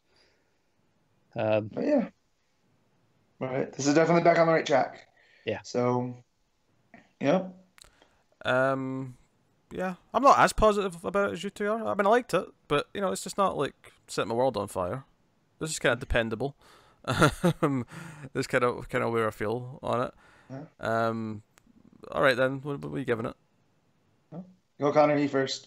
Okay, fine. I'll give it an 8.5. Matt keeps deflecting. Me too. 8.5. I'm going to give it. Well, I like Connor to go first, so if he lowballs a score, then I can come in and it you know what I mean. But he didn't do it this time. So. No, I'm going to give it a 7. I think it's a solid 7. Oh wow. Yeah. No, I think it's good. I just I don't know. I think it's solid, but not amazing. He's channeling his me this time. Well, no, it's me and Connor are predisposed to like the Hawks. It's had a lot of Hawk stuff in it, and I think I know I clearly enjoyed the art more than Pete. I don't know about you, Matt. No, I did too. I like Segovia a lot as well. No, I like Segovia. You're right about the colors. It's just Jimenez was way better, and that's what I think of when I think of this. Jimenez is very good as well, but I'm really digging Segovia's stuff here. I know, there are definitely some artists where I'm like, yeah, they're pretty good, they're dependable, right? Yeah. Segovia, I probably would have, if you'd asked me, said, yeah, he's in that category, but for some reason, his work on these last couple of issues is really above that for me. I think the art in here is better when it comes to landscapes and like buildings and things like that than it is with like faces and stuff. I think the faces feel pretty. I don't want to say simple because that sounds way harsher than I mean it to be. Just not as expressive as when I'm really impressed with art. I guess is what I'm saying. Fair enough. Because the best panel of the book's probably that shot of the vault, the big pyramid. That's a gorgeous page. Well, I like all the aliens too that are there going through. Like, felt very much like a heist movie where they're setting up the geography, stakes. So, and I like that a lot. So yeah, Perpetua's on our way. So we'll see where that goes. That'll take us on to the Green Lantern issue 3. Grant Morrison and Liam Sharp on this book. So I saw on Twitter just the reaction in general on Wednesday, Thursday kind of time, that everyone was kind of saying this was the best issue of the 3 yet, and that the final page was a doozy. What it's setting up for things. So Carl's been liking this the most by far. So yeah, interestingly, the final page is maybe where I'm conflicted the most on this book, where I'm like, oh, I don't know if I like this. Oh, interesting. The rest of this issue, I am so into. Interesting. How did you feel about this issue in general, Matt? Yeah, I'm out. I'm pulling the bus stop. This is where I get off. This is what I want from Morrison. Yeah, see, that's fine, but that's not what I want. Like, I wanted him to get back to Space Cop. I just should have chose my words carefully, because this is a monkey paw. It's like, yeah, how's it going to go back to being a Space Cop? But it's going to be Morrison Space Cop. And then that monkey paw finger went... As the front cover puts it, he tries to arrest God. Yeah, and I'm just like... He tries to arrest God, and the analogy that this story is for is so, like... There's no subtlety to this issue. No, there's no nuance. No, there's no nuance. I'm not going to pretend there's subtlety. It's just, it is what it is. And I was kind of alluding to this earlier, but I need another Green Lantern book. Like, I'm fine with this existing, and I'm not going to jump off like Matt. I'm happy to keep reading it just to see what's going on. I don't hate it, but I need a proper Green Lantern book alongside it. Yeah, I'm loving this book. I want a classic Green Lantern book alongside it as well. Like, clearly, as I discussed earlier, indicated. This to cancel Green Lantern so this can be the only book angers me now, because you could have them concurrent. You totally could have both. Yeah, there's no reason. There was no reason that this had to be the only book, other than Morrison being like, "Well, I need it to be by itself so it stands out as the Green Lantern book." Because we're gonna have "the" to the title. So the plot of this then, the last issue ended with Earth being kidnapped basically, and it's been auctioned off, and this godlike figure comes in and buys it. Yeah, I love how it's like Apocalypse and the Dominators are bidding for Earth. That's two Dominators appearances this week. I just want to point that out. It's Thanos. Thanos is there. That's clearly Liam Sharp drawing Thanos. What?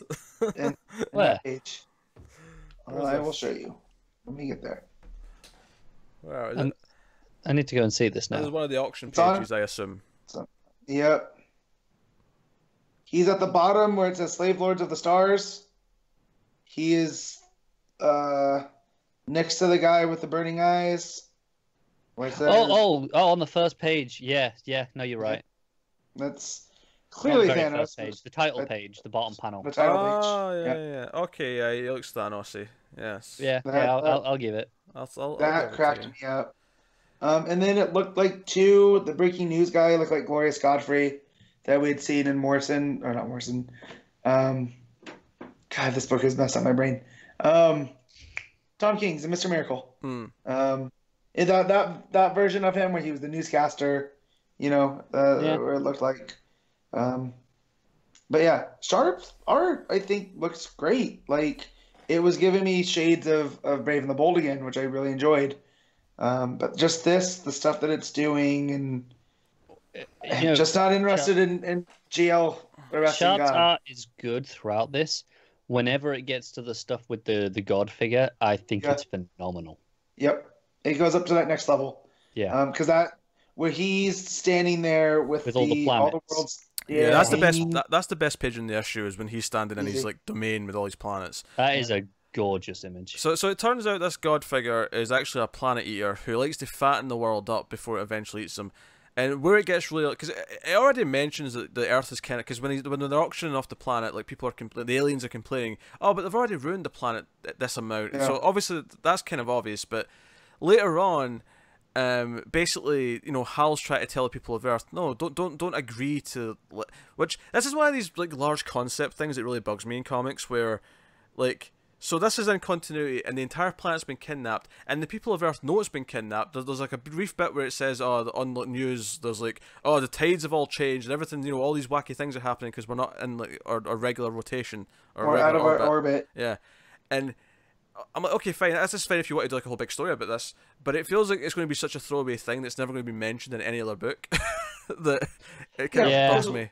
As far as I'm concerned, this is out of continuity. It's the same with like Drowned Earth, which I enjoyed Drowned Earth, but it also kind of bugs me that everyone on Earth get turned into a fish for like a week. Yeah.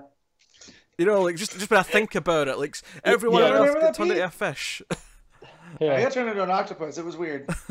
No, I can't argue with this. It is such a weird thing, but it's one of those that also is so common that I just kind of roll with it. Yeah, it bugs me. Like you said, like Drowned Earth, we didn't really question it, right? It's clearly in continuity. Yeah. Clearly affected the whole world, but whatever. But I was like, there's out of continuity, and then there's this. This is like the point I'm down getting the to street. that is that people on Earth basically, like Hal tells them, he's just fattening you up because he eventually wants to eat Earth and kill everyone, but it'll take like a while. It'll take maybe a couple of generations. It'll be your great grandkids. Are you willing to sacrifice your great grandkids' future so that you can have immediate gain? And the guy's like, yeah, pretty much. That sounds alright. Which I love. That's an idiocracy moment. Yeah, and I love the bit of the shepherd. I think that was his name. Going, hey, they the inhabitants of Earth agreed to this, and Hal's like, what? Come on, and he goes, I mean, I spoke to all those insects and bacteria, and they're all quite happy for it. And Hal's like, they don't count. So why not? Yeah, you're all just as small to me. So the big ending though is that Hal like kills one of the suspects. Like he goes full evil or corrupt cop. Yeah. Presumably being influenced by something, or presumably this isn't really Hal. Because we know the bad guys kidnapped the other one. What do we call him? Thingy Hal. They're not Dark Stars, but they're Black Stars. Black Stars, yes. Black Stars. Yeah. Yes, they've got the antimatter lantern, who does look like Hal. I don't know if they've repurposed him, and this at the end here isn't really Hal. I don't know. Yeah, could be. Guess he's to be made. You guys have to let me know, because I've not read Green Lantern before. So. This is one of those moments that I'm not angry. It's one of those, it's a comics cliffhanger, right? Yeah. Where I'm like, I don't know if that really happened or not, because it's so un-Hal for him to just kill someone and goes, hey, you're sorry, it was self-defense, right? And, clearly wasn't. It wasn't like, right, he's angry. He's like, it was self-defense, and that's what you're going to tell the Guardians. That's how it came off to me. That's the point, is that it isn't out of character and it's meant to be a cliffhanger. It's just kind of like, whatever. Like it's easily my least favorite moment of this issue. This was one of the first things I read this week, and I totally forgot about the ending because of all the other batshit stuff that happened. So I will give it credit for being the most straightforward issue. Not so much that I think comics should always be more straightforward. I just think Morrison should be more straightforward, given his typical writing style. So I thought it was easier to read than the last two issues. Did I enjoy it more? Maybe a little bit. I don't know. Yeah, I really need a proper Green Lantern book alongside this. Like this can't be the only Green Lantern book. Yeah. I mean, the earliest we're going to get one's probably summer at this point, realistically. I mean, unless they surprise us with one for April, but yeah. They could, but I'm just not expecting it. Because I feel like we'd have heard some rumblings by now. Isn't WonderCon in March? They could announce something then for summer. Yeah. Yeah. That's what I mean. I feel like we'd have heard some rumblings if we were going to get one before the summer. Yeah. I'm just not loving it. I'm just... This is the Grant Morrison I don't like that much. No, here's the thing, though. I'm loving this book, but I completely understand why people aren't. And I definitely want a second, more traditional Green Lantern core book alongside it, because I've got room for both of them. Why shouldn't everyone else? Why should we have to choose between this or a typical Green Lantern book? I mean, if I had to choose, it would very much depend on the team of what the other Green Lantern book was going to be. If I had to pick one for sure, I wouldn't just choose the abstract concept of a traditional Green Lantern book over this necessarily, because I am enjoying this. Oh, here's the beauty of it. Like, that's the thing. They're not giving us a choice. They've taken the choice away from us. No, exactly, and that is irritating. I agree. We should have. And I feel that's what drives my thing of. Well, I'm just not going to read it then, because if they don't want to give me a Lantern book to read, then fine. So I'm not going to read one. just to sum up, Matt's dropping Green Lantern. Connor's kind of toying with dropping Batman. Week 1 is going to be such a weird week for books. I'll be honest. I'm probably not going to drop Batman. Yes. Yeah. I was just angry that he's full of shit, is what he's saying. It. Yes. Yeah, but I'm probably not going to. He's full of shit. That's fine. Hey, I said even then I said I toyed with it for a few seconds. I didn't say, "Oh, I'm actually seriously considering it." All right. Yeah, I'm just like. I don't feel like I'm reading like a proper comic book. I feel like I'm reading Grant Morrison's weird like thing. You are, and I love that. I'm so into it. Once we got to the Shepherd buying the planet, I was just like, these are the Scorpions from the Kevin Smith podcast. If they show up, the Scorpion assassins, this is just him, and that's fine. And like, I love listening to Morrison talk about comics. I don't know if I like reading Morrison comics. If that makes any sense. Like, I'm super stoked to read Super Gods that I got for Christmas. Oh, that's a great book, yeah. Yeah, but like, this edges to the stuff of his I don't like. His Batman run's one of my favorite of all time, but it's very straightforward until the end. It's as straightforward as Morrison gets. Yeah. Up until the return of Bruce Wayne, then you're just like, I'm out. Yeah, but that's a mini. You can ignore that and just keep reading Batman and Robin. It's fine. Yeah. Yeah. Yeah. So. Yeah. I mean, what are we rating it, Matt? What are you giving Green Lantern? This is a 6. The art alone, it looks great. Like, I'm not going to take away, but the story just wasn't feeling. Connor? Oh, this is a 9.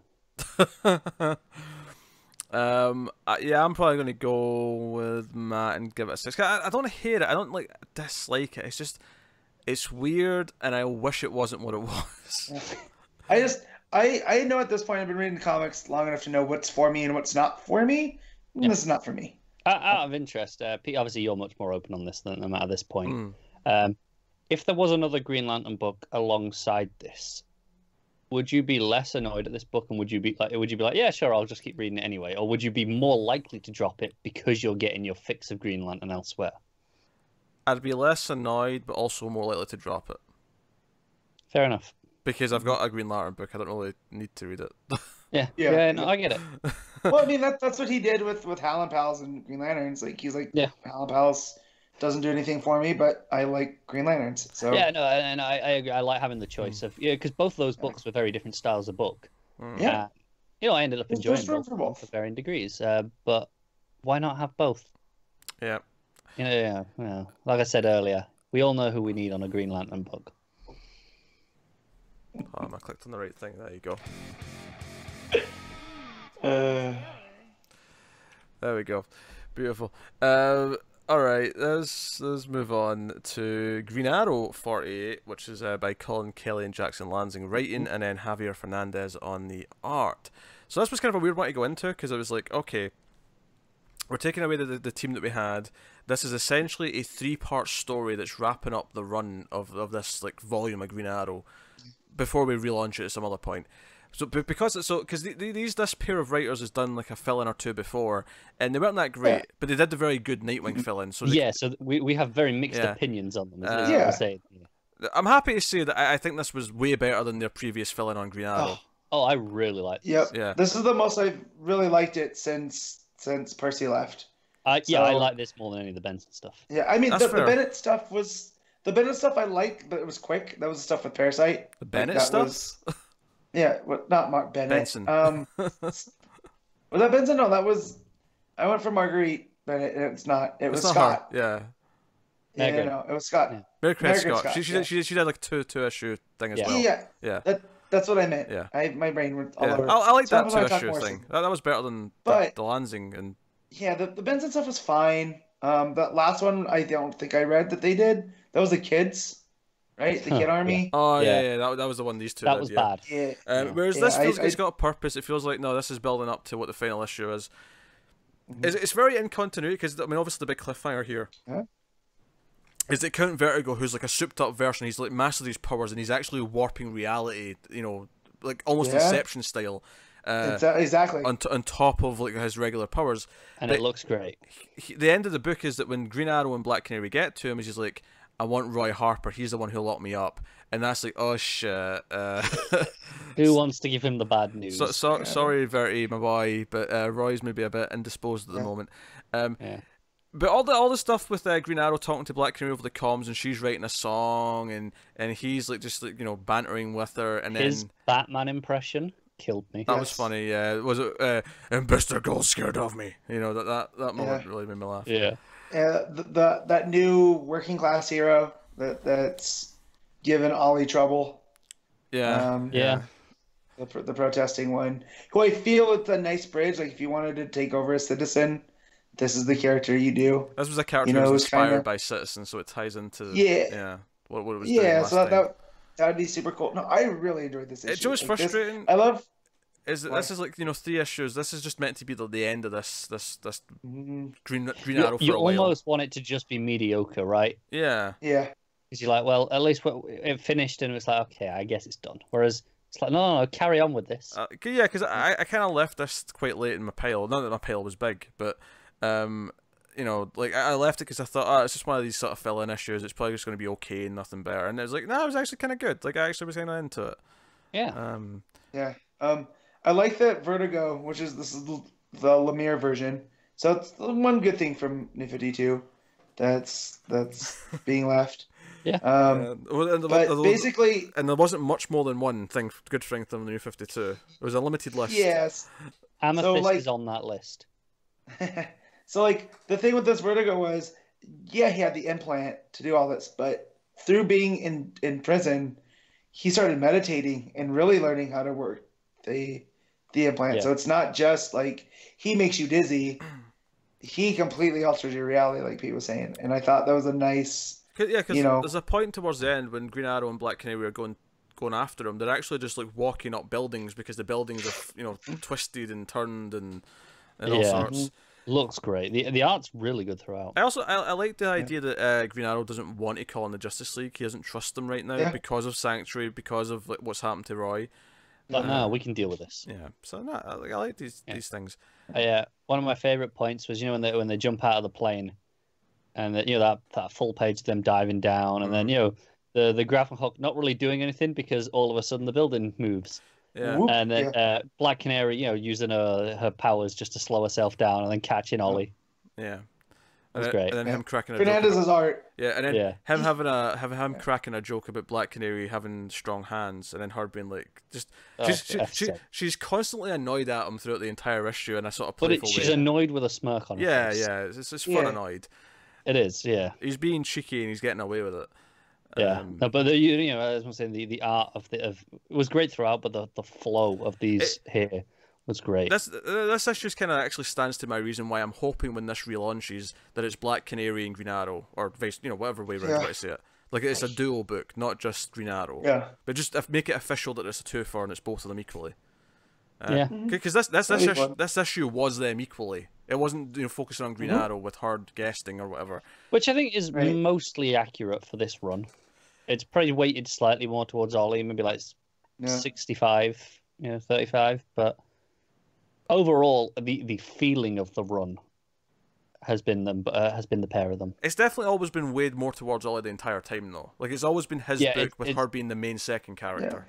Yeah, it's been weighed towards him. But when I just think about the book as a whole, she's always there. She's always there, but she's not.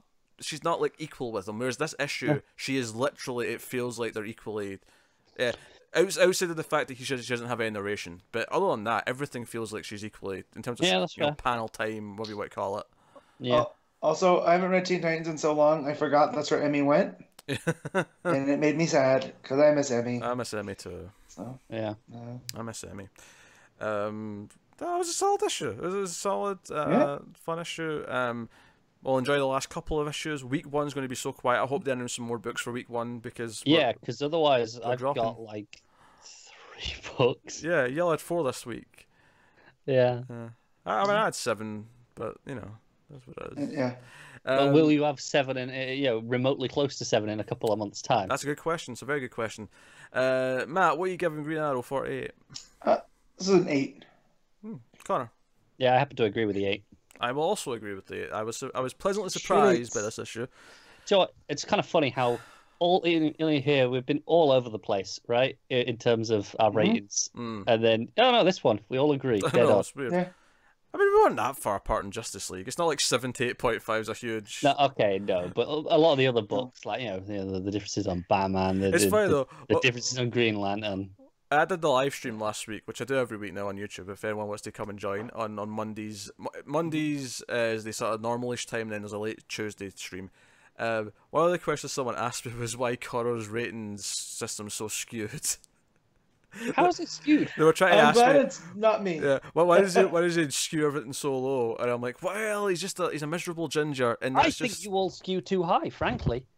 I think my rating system Look at him get upset. Fair. He got so incensed he had to sit up straight. It's like the principal. I'll tell you. I just think I am sick of living in a culture where anything below an 8 is not worth reading.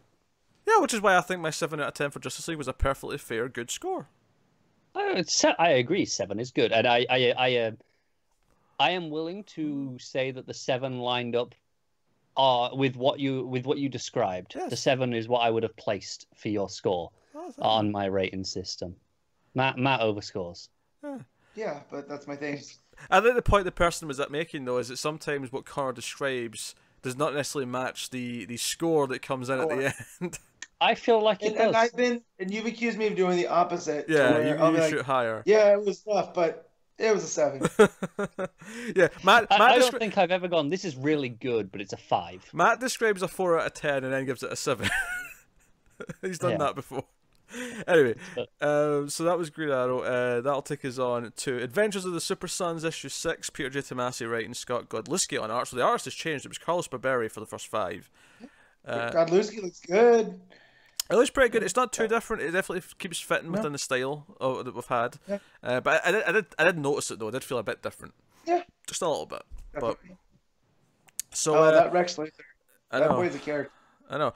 John and Damien are they're still trapped on the planet, still stranded, and they're hunting for food, and they end up befriending a little creature. There's a little chase, and they end up like just falling asleep at the campfire with this creature, and they've all feasted on the fruit. Hucker, yeah, that's what he kept saying. But when they wake up, Rex Luthor's there, and he's got the little creature by the neck, and he's threatened to kill it if they don't do what he says, and they put on the collars to dampen the powers and all the rest of it. And then, what was the guy that shows up? The Tomorrow's Traveler? It's Tomorrow. His last name is Tomorrow. Yeah. I gotta relook. Because he's on the cover, and I was like, oh, that was rough, that one. Yeah, it's just, it slowly builds in. You can kind of hear it coming, and you just have to... You can't stop him quick enough, because he's just off on one. Yeah. But yeah, I'm looking for his name. But he's on the cover, and he looks super cool, because it's like all of the... He's got it looks like a Red Robin belt. He's got Superman's cape slung over his shoulder. Yeah, he's got... I thought it was Tommy. It was Tommy Tomorrow. Tommy Tomorrow, there you go. And he's one pissed off Planeteer. He's got like a Hawkman kind of strap on as well. He's got like a few Justice League things. But he basically, it was his machine that was doing all the fancy like future stuff from the last issue. Yep. And he's pissed that it's been destroyed, and like, well, we kind of destroyed it, but it was kind of by accident. So he actually comes in and kind of saves the day, and the creature belongs to him, and he ends up taking them off planet in his ship. Is kind of where we go at the end of this issue. And then remind me, what was Takran Galtos? Yeah, what was the final cliffhanger, Matt? Remind me what the final. So they're going to Takran Galtos, which is this big old prison planet, and so he's taking them to prison. That's right. You finished reading this, right? I did, yes, it is. Yeah. But you know, Takran Galtos, in Legion continuity, Takran Galtos 4 is where Shadowlass is from, and it's this shadowy planet. So that's what I'm kind of expecting here. I know why Connor asked that, because he's cracking a joke because of something that happened in TV Multiverse. You would be surprised, though, the number of issues that I read every week where I forget how it ended until I skim over it again before we record. Yeah. No, I know. I do the same every so often where I go, oh, yeah, that happened. Because, sometimes, especially on a big week where you have like 8-10 books, you're like, oh, yeah, that one. That first now, one every I week's read. a big week for us because we do 2 podcasts and I've got all the Marvel books as well. We do. Yeah. So even when DC's got a light week, Marvel fills it in. Yeah. It's actually part of the reason why I didn't read a book this week, because I went, do you know what? I don't want to read that. Until I after. can use that time to get started on something else. Yeah. So, hey ho. I feel like Super Sons, every time we talk about it, there's almost like, oh, here's recap the plot for like a minute, and then it's like, well, it's still fun, it's still the dialogue that Tomasi writes between the characters. There's obviously there's not a whole lot to actually really dig into. No, what you're saying is it's Super Sons. It's Super Sons, yes. It's the standout moment for me in this one was Rex Luthor recounting his plan, and that he was going to team up with the Justice or the Legion of Doom and take out the Justice League, and then he's going to take out Lex because he's so much smarter. And just you see image of all that. You see it play out in the panels, and he actually like shoots a hole through Lex's chest, and he's like you can see him through the hole. It's like classic maniacal villain shit. And it was fun. No, I mean the book continues to be enjoyable.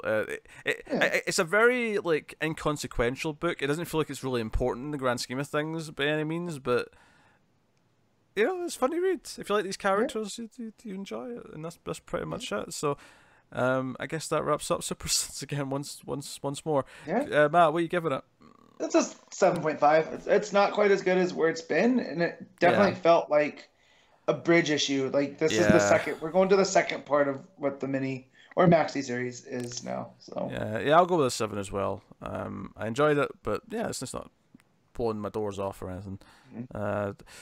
Which is the final book of the week, which is Martian Manhunter issue 2. This is the maxi series by Steve Orlando with Riley Rossmo on the art. Car, did you drop this? Did you not read this issue? I did, because I read in like the last issue, and this was a quieter week, so I probably would have read it. But now that we started the other podcast, I was like, do you know what? I could be reading Tom Taylor's Spider-Man book instead of this. That's my thing. Tom Taylor. Right, yes. I only said it because that's genuinely what I did in the time that I would have read this. That's the one Marvel book I've read so far. It's actually the only Marvel book I've read so far as well. Yeah, Martian Manhunter. So basically, they crash the car at the end of the last issue in the present day stuff, and so Diane, the cop partner, wakes up, and because there's fire, Jean is like melting and like in pain and screaming, and clearly she's like, "Oh my god, what are you? What are you doing?" Yeah, this is where I was happy to have Rossmo on art, because this is some like grotesque imagery. Yeah, some horror stuff. And then she does eventually help him get out the car so that he doesn't die. And he's like, "Oh, I knew you would help me eventually." And she's kind of like asking, "Okay, who are you?" He's like, "Oh, my planet. This is my weakness." Blah blah blah. And John Jones was a real person before he like started impersonating him.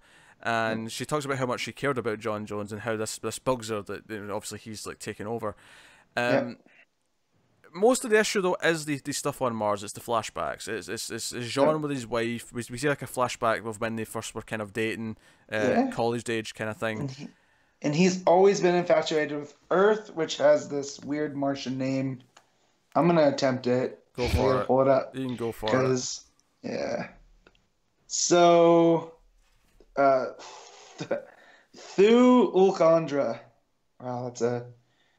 Which their name from Mars is Ma Alakandra. So, thought that was cool. I like what they did with the Martian culture here. We're starting to get in a little bit deeper, and all the stuff I didn't like of the last issue. I feel like Orlando's building it slowly. It's definitely better because it hints at some more interesting things. It doesn't do that weird sex page for a start, which was that was nice. But it sets up a couple of different ideas. One, that there's something called the curse, which is a telepathic disease that's spreading, which presumably is the downfall of the culture. Mars. But because he breaks up like a basically a whorehouse, and it's like telepathic like pleasure. And he's like, no, this is unsolicited, this unprotected pleasure is illegal because it can spread the curse. And the bad guy's like, hey, it's happening, it's contagious anyway, it's going to spread in a year's time. He's like, they come here because they have the curse. Yeah. That's the reason that they're going to this pleasure den. And yeah, which makes John, which also I like that at the end we get the correct pronunciation of his Martian name, which is the soft J. Yeah, which is spelled out as Z. H. Z. Yeah. That's not even your way of saying it. Z is its own thing. Yeah. But yeah, ZH, so it's Jean Jones. Yeah. Which I thought was fun. But he's worried about his family now. Yeah. We see he might be a corrupt cop, but if there is this disease going around that kind of the Martian government's like, no, it's not real. It's not as bad as you think it is. Yeah. It really informs him as a character later. Yeah, it's almost like it's kind of like Krypton in the sense that they're being ignorant towards it, but instead of being natural kind of climate change, it's a disease that they're ignoring. So it's different, but it's some parallels that you can draw. And again, we're getting to know the Martian culture and about how when they pick a form. Yeah, which is their social form. Yeah, because his kid's doing that soon, where they pick a form, and Jean's so humanoid because he actually based his form on essentially a caveman. Yeah, which I like. Which is when he got to pick his form. Is this just Rossmo's excuse for the huge forehead? Basically, well, jumps out. Well, that comes out in the text. Is he selected because they end up going to this museum. And you find out there were when Jean went through his chrysalis stage to take his social form, interest in Earth was super high, so it was like a fad. So he chose his form based on the information they were getting about Earth. So the big thick brow and the forehead, that's how they interpreted the cave. It was amusing to me because Rossmo's in particular. Yeah, really has that jutting brow on a lot of his characters anyway, to be fair. But and then you also find out that really only the Green Martians pick a social form, and that the Gold Martians and the White Martians are almost a different culture, that they do things differently. Because they also talk about the history of the Green Martians, where they liked the idea of humanoid so much that's what they all largely switched to just having 2 legs, because it kind of describes that before that. They would walk around with 4 legs or 6 legs because it seemed more practical. But once they got the idea of humanoid figures and they became kind of into it, and they're like, no, because 2 legs. Life on Mars started as a colony of groupthink and of shapes, yes. Yeah, when they find out, almost like a bacteria colony, and then when they found out about Earth and humans and life there. They started mimicking that. So I kind of like that that's an echo of, Martian life was an echo of Earth life. And now he's coming over here and fire is affecting him, basically more on a psychological level. Because if this is the disease that wiped out fire is what helped spread it, then that's why he reacts the way that he does. Yeah.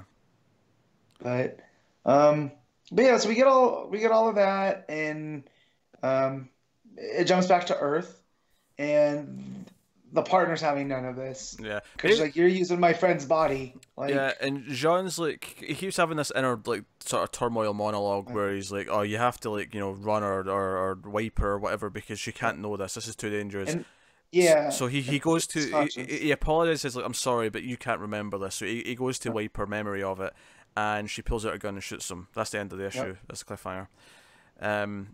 I will say. Which is interesting that his conscience takes form of his daughter and then a gold Martian, which I think is particular.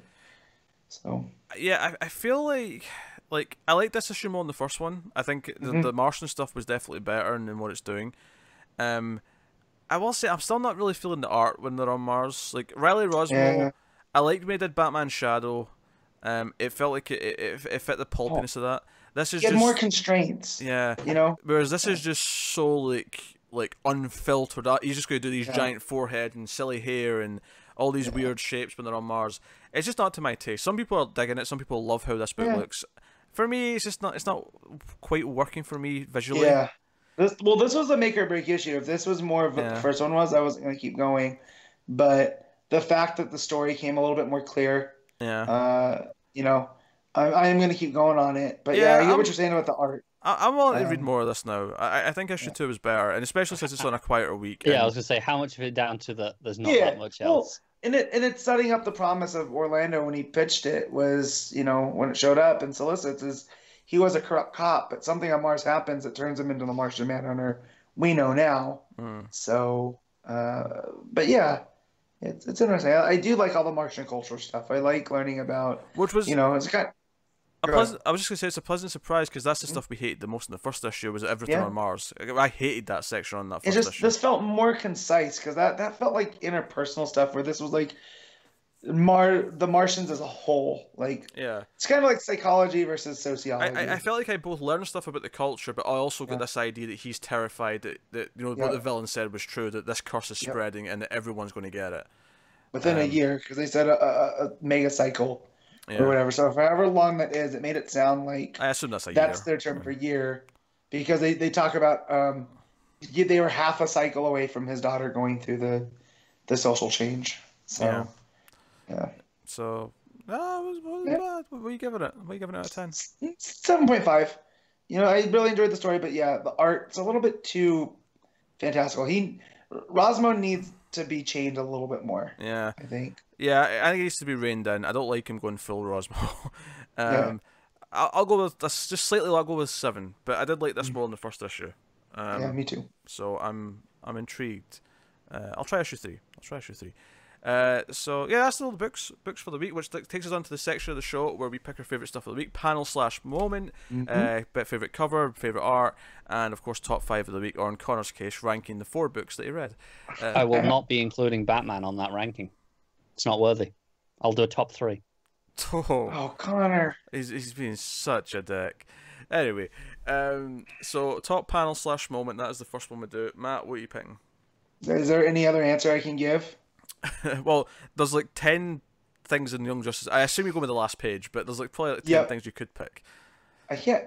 Like that was full of it. I said it out. I love the image of Cassie making the X. I love Bart's entrance, but we all know Connor Kent is real and Connor Kent is back. I think. Therefore, I think mine, just to go to me next, I will probably pick Cass. I think Cassie crossing her arms. There's something in comics that I love where you get the intent of what's about to happen in the next page and you anticipate it because the character like sets up for it, and that's what that moment is. And then you turn the page and it's her flying through the air. That moment might be my favorite moment of the issue. So no, Connor.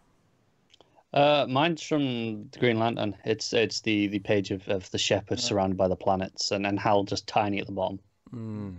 I love that page. Best cover of the week. Matt. It's the Young Justice. It's the Phil Jimenez variant. The meme one, yes. Yeah. My cover of the week is also a Young Justice cover, but it is the Doc Shaner Cassie and the headphones one. I really like that one. I was gonna pick this up twice, but they didn't have that variant at my shop. Someone else got it. Most of the covers for that were quite good as well, so I'm not going to mention them all. I will say the Martian Manhunter variant was pretty nifty. Okay. Didn't see that one. Yeah. Obviously, just gotta go and look at that one now. I'm not seeing it. His face is kind of like melting. It's kind of nifty. Okay. Yeah, I'm seeing it. Yeah, it's all right. Who is that? I don't know who it is off the top of my head who did it, but it is. Oh, it's a Middleton one. Middleton. No, surprise, Middleton did a good cover. Middleton's he's got such a variety in his style, though. Yeah, because I didn't look at that and go, that's a Middleton, because it's different from his Batgirl ones. Yeah, and it's so different too. If you remember, he did one of the Action Comics 1000 variants, I believe, and it was again nothing like his Batgirl or Aquaman ones that he's done. No. Yeah. Pardon me, I'm yawning here at the end here. We've been going too long.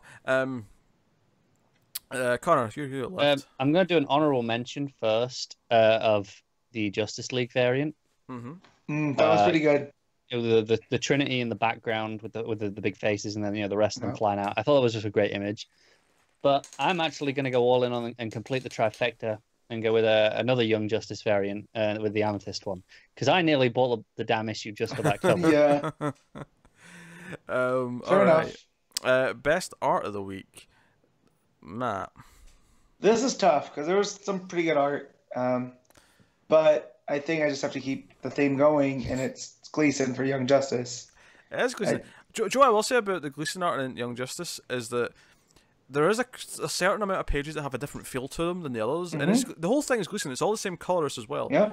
But there's a couple of pages where there's a lot of dark colors, a lot of blacks, where it has this kind of texture to it, and it mostly worked. There wasn't one or two that felt random, but there was the one where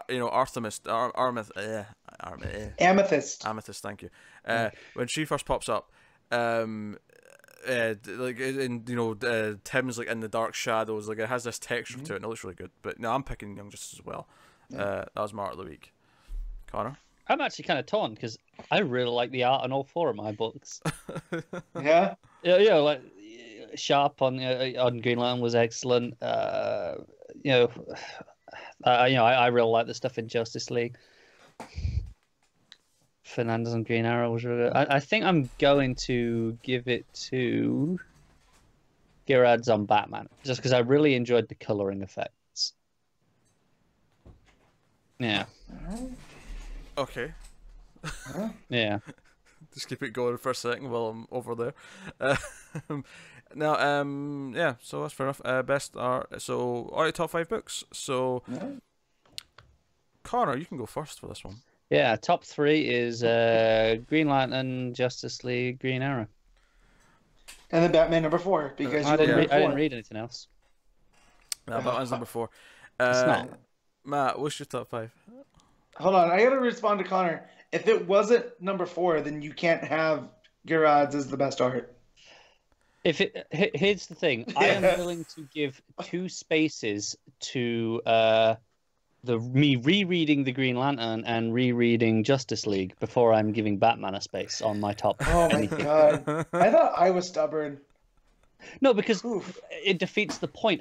Me doing a top list is not just ranking in order. It should be, no, these are the ones I recommend the most. And I don't recommend that book. It's disingenuous for me to put that on that list. We used to do top 10s, Connor. And we got him to go to top 5. I understand that with the top 10 argument, but out of 5, even if I feel like it defeats the point of a list. Peter should understand this. He's the bloody list dictator lord. To me, it works in the sense that, okay, if you have a top 5 one week where like 4 and 5 are not that good, it's like, well, that was a weaker week because a weaker week. Fine, not that good, I can let slide, but when I outright hated the issue, all right, Matt, I can't put that on there. Okay, here's mine. Number 1 is Young Justice. Number 2 is Justice League. Number 3 is Green Arrow. Number 4 is Martian Manhunter. And 5 is Super Sons. Pardon me, I'm yawning a lot today. Yeah, my number 1 is Young Justice. My number 2 is Green Arrow. My number 3 is Batman. My number 4 is Justice League. And my number 5 is Martian Manhunter. Look at that. Yeah. Do you know what? I think that might be the first time that I can actively remember your final list not lining up with your rankings throughout the show. Me? Yeah, because I'm pretty sure you gave Batman a 6.5, but you gave Justice League a 7. Yeah. Did it? I'll be honest, I thought I'd given Batman a 7.5, so I was ranking them based on the numbers that I thought I'd given them. Maybe I'm misremembering. I thought you gave it a 6.5. No, I think you're right. I think I did. Yeah, because I gave it a 5.5, and he went. Yeah, that's right. Right. Yeah, you can swap those then if you want. I mean, if that case, Batman goes to the bottom because Batman was rated lower than. Well, in fact, Batman wasn't even rated higher than Super Sons. Super Sons would be number 5 at that point. So Batman's not on the list. So everything gets knocked up, and Batman gets bumped off. That's fair. I was misremembering what I rated it, to be honest. No, I just thought maybe you changed your mind. No. So Young Justice, Green Arrow, Justice League, Martian Manhunter, Super Sons, with then Batman, and then but I like Batman better than Green Lantern, by a margin. Which is blasphemy to some. I know some people at home are being like, "What? Grant Morrison is a master." For context, I gave the Green Lantern a 9, and I gave Batman a 3. And you're like, "Oh, I like that one more by some margin." No, I do. I like that issue of Batman more than I like that issue of the Green Lantern. And I know some people are going, oh, well, Peter has invalid opinions forever because Grant Morrison's a master of the craft and Tom King's a hack. I don't want people to feel that way, but you know what? I don't care. There's the thing. Tom King speaks to me more for some reason. I don't know why. It just does. To quote the dude, that's just like your opinion, man. That's fine. Like, everybody likes different stuff. I don't like Morrison on Green Lantern. So, this is true. You know? Fine, yeah. So I'll tell you what's coming next week. Yeah. What do we have coming next week? We have a nice meaty week next week. We have Detective Comics 996. We have Superman issue 7. We have Wonder Woman 62. The Flash 62. Justice League Dark number 7. Supergirl 26. The Batman Who Laughs number 2. Catwoman number 7. Titans 33. Hawkman issue 8. And Sideways issue 12. Also out, too many books. Also out next week. I'm not seeing Sideways. It got pushed then. I got pushed. Okay, good. That I can breathe easy. Right. Outside one less. Outside of that, though, what we're not covering that's coming next week is Electric Warriors number 3, Red Hood Outlaw number 30, although you can expect that from Connor in a couple of months, and Suicide Squad number 50, which presumably will be an oversized issue because number 50. Yeah, it's $4.99. Yeah, there you go. So there you go. That's what's coming next week. Nice and meaty. Oh, that's interesting. In terms of just the variants for next week, Wonder Woman's variant is no longer Jenny Frison. Nope, it's Matteo Scalera. Oh well, have to change at some point. True. No one's going to do it. Those Frison covers have been going for a long time, to be fair. Yeah. Oh, that's Supergirl. Yeah, since Rucka, right? Like. Yeah. Yeah. Yeah, because it was supposed to be Cho, and Rucka does not like Cho. Yeah. Had Cho thrown out. And then it caused controversy. That was the whole thing, yeah. That's right. But hey, so that's what's coming next week. Obviously, let us know what you thought of the books this week. Worth plugging a couple of times, because obviously we mentioned a couple of times in this that we have another podcast now. Me and Connor do Marvel books and indie books every week. It comes later though. We record it the night before the new books come out, so it's a good week behind of when the books come. But so we record that on Tuesday nights because it's up early Wednesday. And we'll be talking stuff. So, and as Connor said, there's a new Spider-Man book this coming week by none other than Tom Taylor. So you can look forward to your thoughts on that. There's also. I wonder how long till people get sick of us using that. Yeah, next week. I overdid it a little bit this week because. Because it's the shiny new toy. Yeah, but here's the thing though. Most of it came in that prediction section, which won't be here every week. Yeah. So you'll get one or two of them a week tops. Tops. There'll probably be weeks where we don't use it. Yeah. Although I'm sure you'll figure out other things you can soundbite for other things that come up. We're gonna need one for Connor Kent soon. Also, but I ain't gonna shut up. Also, credit. I have to give credit here to the voice on that sound clip. Is none other than Katie Twig. If you've not heard of Katie Twig, then you're missing out.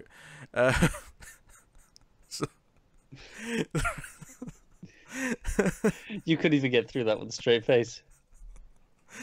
She was really insistent in having him tell me what her name was. So I'm pointing out she gets credit. I'm not putting it at the end of every episode, but she gets a shout out. Just the once. Yes.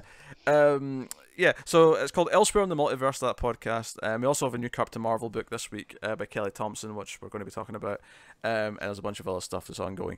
In terms of indie stuff, we have a new issue of Die, of Skyward, also Alien 3, the original screenplay, the adaptation of that in comic book form. Blackbird, a bunch of stuff. So look forward to that. Television for the Multiverse as well, which is the TV version of DC Comics podcast, where we talk about Young Justice right now, but also some archive episodes of Gotham and 90s Flash. But obviously that'll be switching to all the CW stuff once that all comes back. Yeah, I think regular Flash is back next week. Is that next week? All right, yeah. So next week's a weird week where it'll have 2 new things and then some archive content. Yeah. And then the following week after that's when stuff's back to normal. But check out that stuff. Get us on the Twitters at DC Comics Podcast, which is important. Oh shit! I started a thing last week and I forgot to do it this week, didn't I? Yeah, you did. Where I asked people on Twitter what their favorite book of the week was, and I totally didn't do it this time. You did awful at the Twitter stuff this week. I really did. You know what? I apologize. This is what happens when a Resident Evil 2 demo comes out. This is what happens. Do you know what the worst part is? That was literally a half-hour. He could only play it for half an hour, and an hour if you include both platforms. Oh, they've hacked it. PC, you can get around the time limit. I was tinkering with it today. This explains a lot. I don't understand how this works. This is my bad. This is my bad. I should have asked on Twitter what people's favorite books were, because I like that section and I want it to become a thing. So what we'll do is when we do the show on Tuesday, give us your DC book as well, and we'll just throw it in there. We'll do both. Yes. Yeah. So yes, that'll be a thing. I promise that'll be a thing, because I do like that section, because it gets a little bit of audience interaction into the show. So I didn't like it enough to remember it though. Look, I'm just getting used to doing it. All right, it's just a thing. I just realised there. Anyway, that is us. So let us know what you think of the books in the comments. Like and subscribe, all that stuff. If you want to really support us, you go to patreon.com/MailFuzzTV. You can support us over there.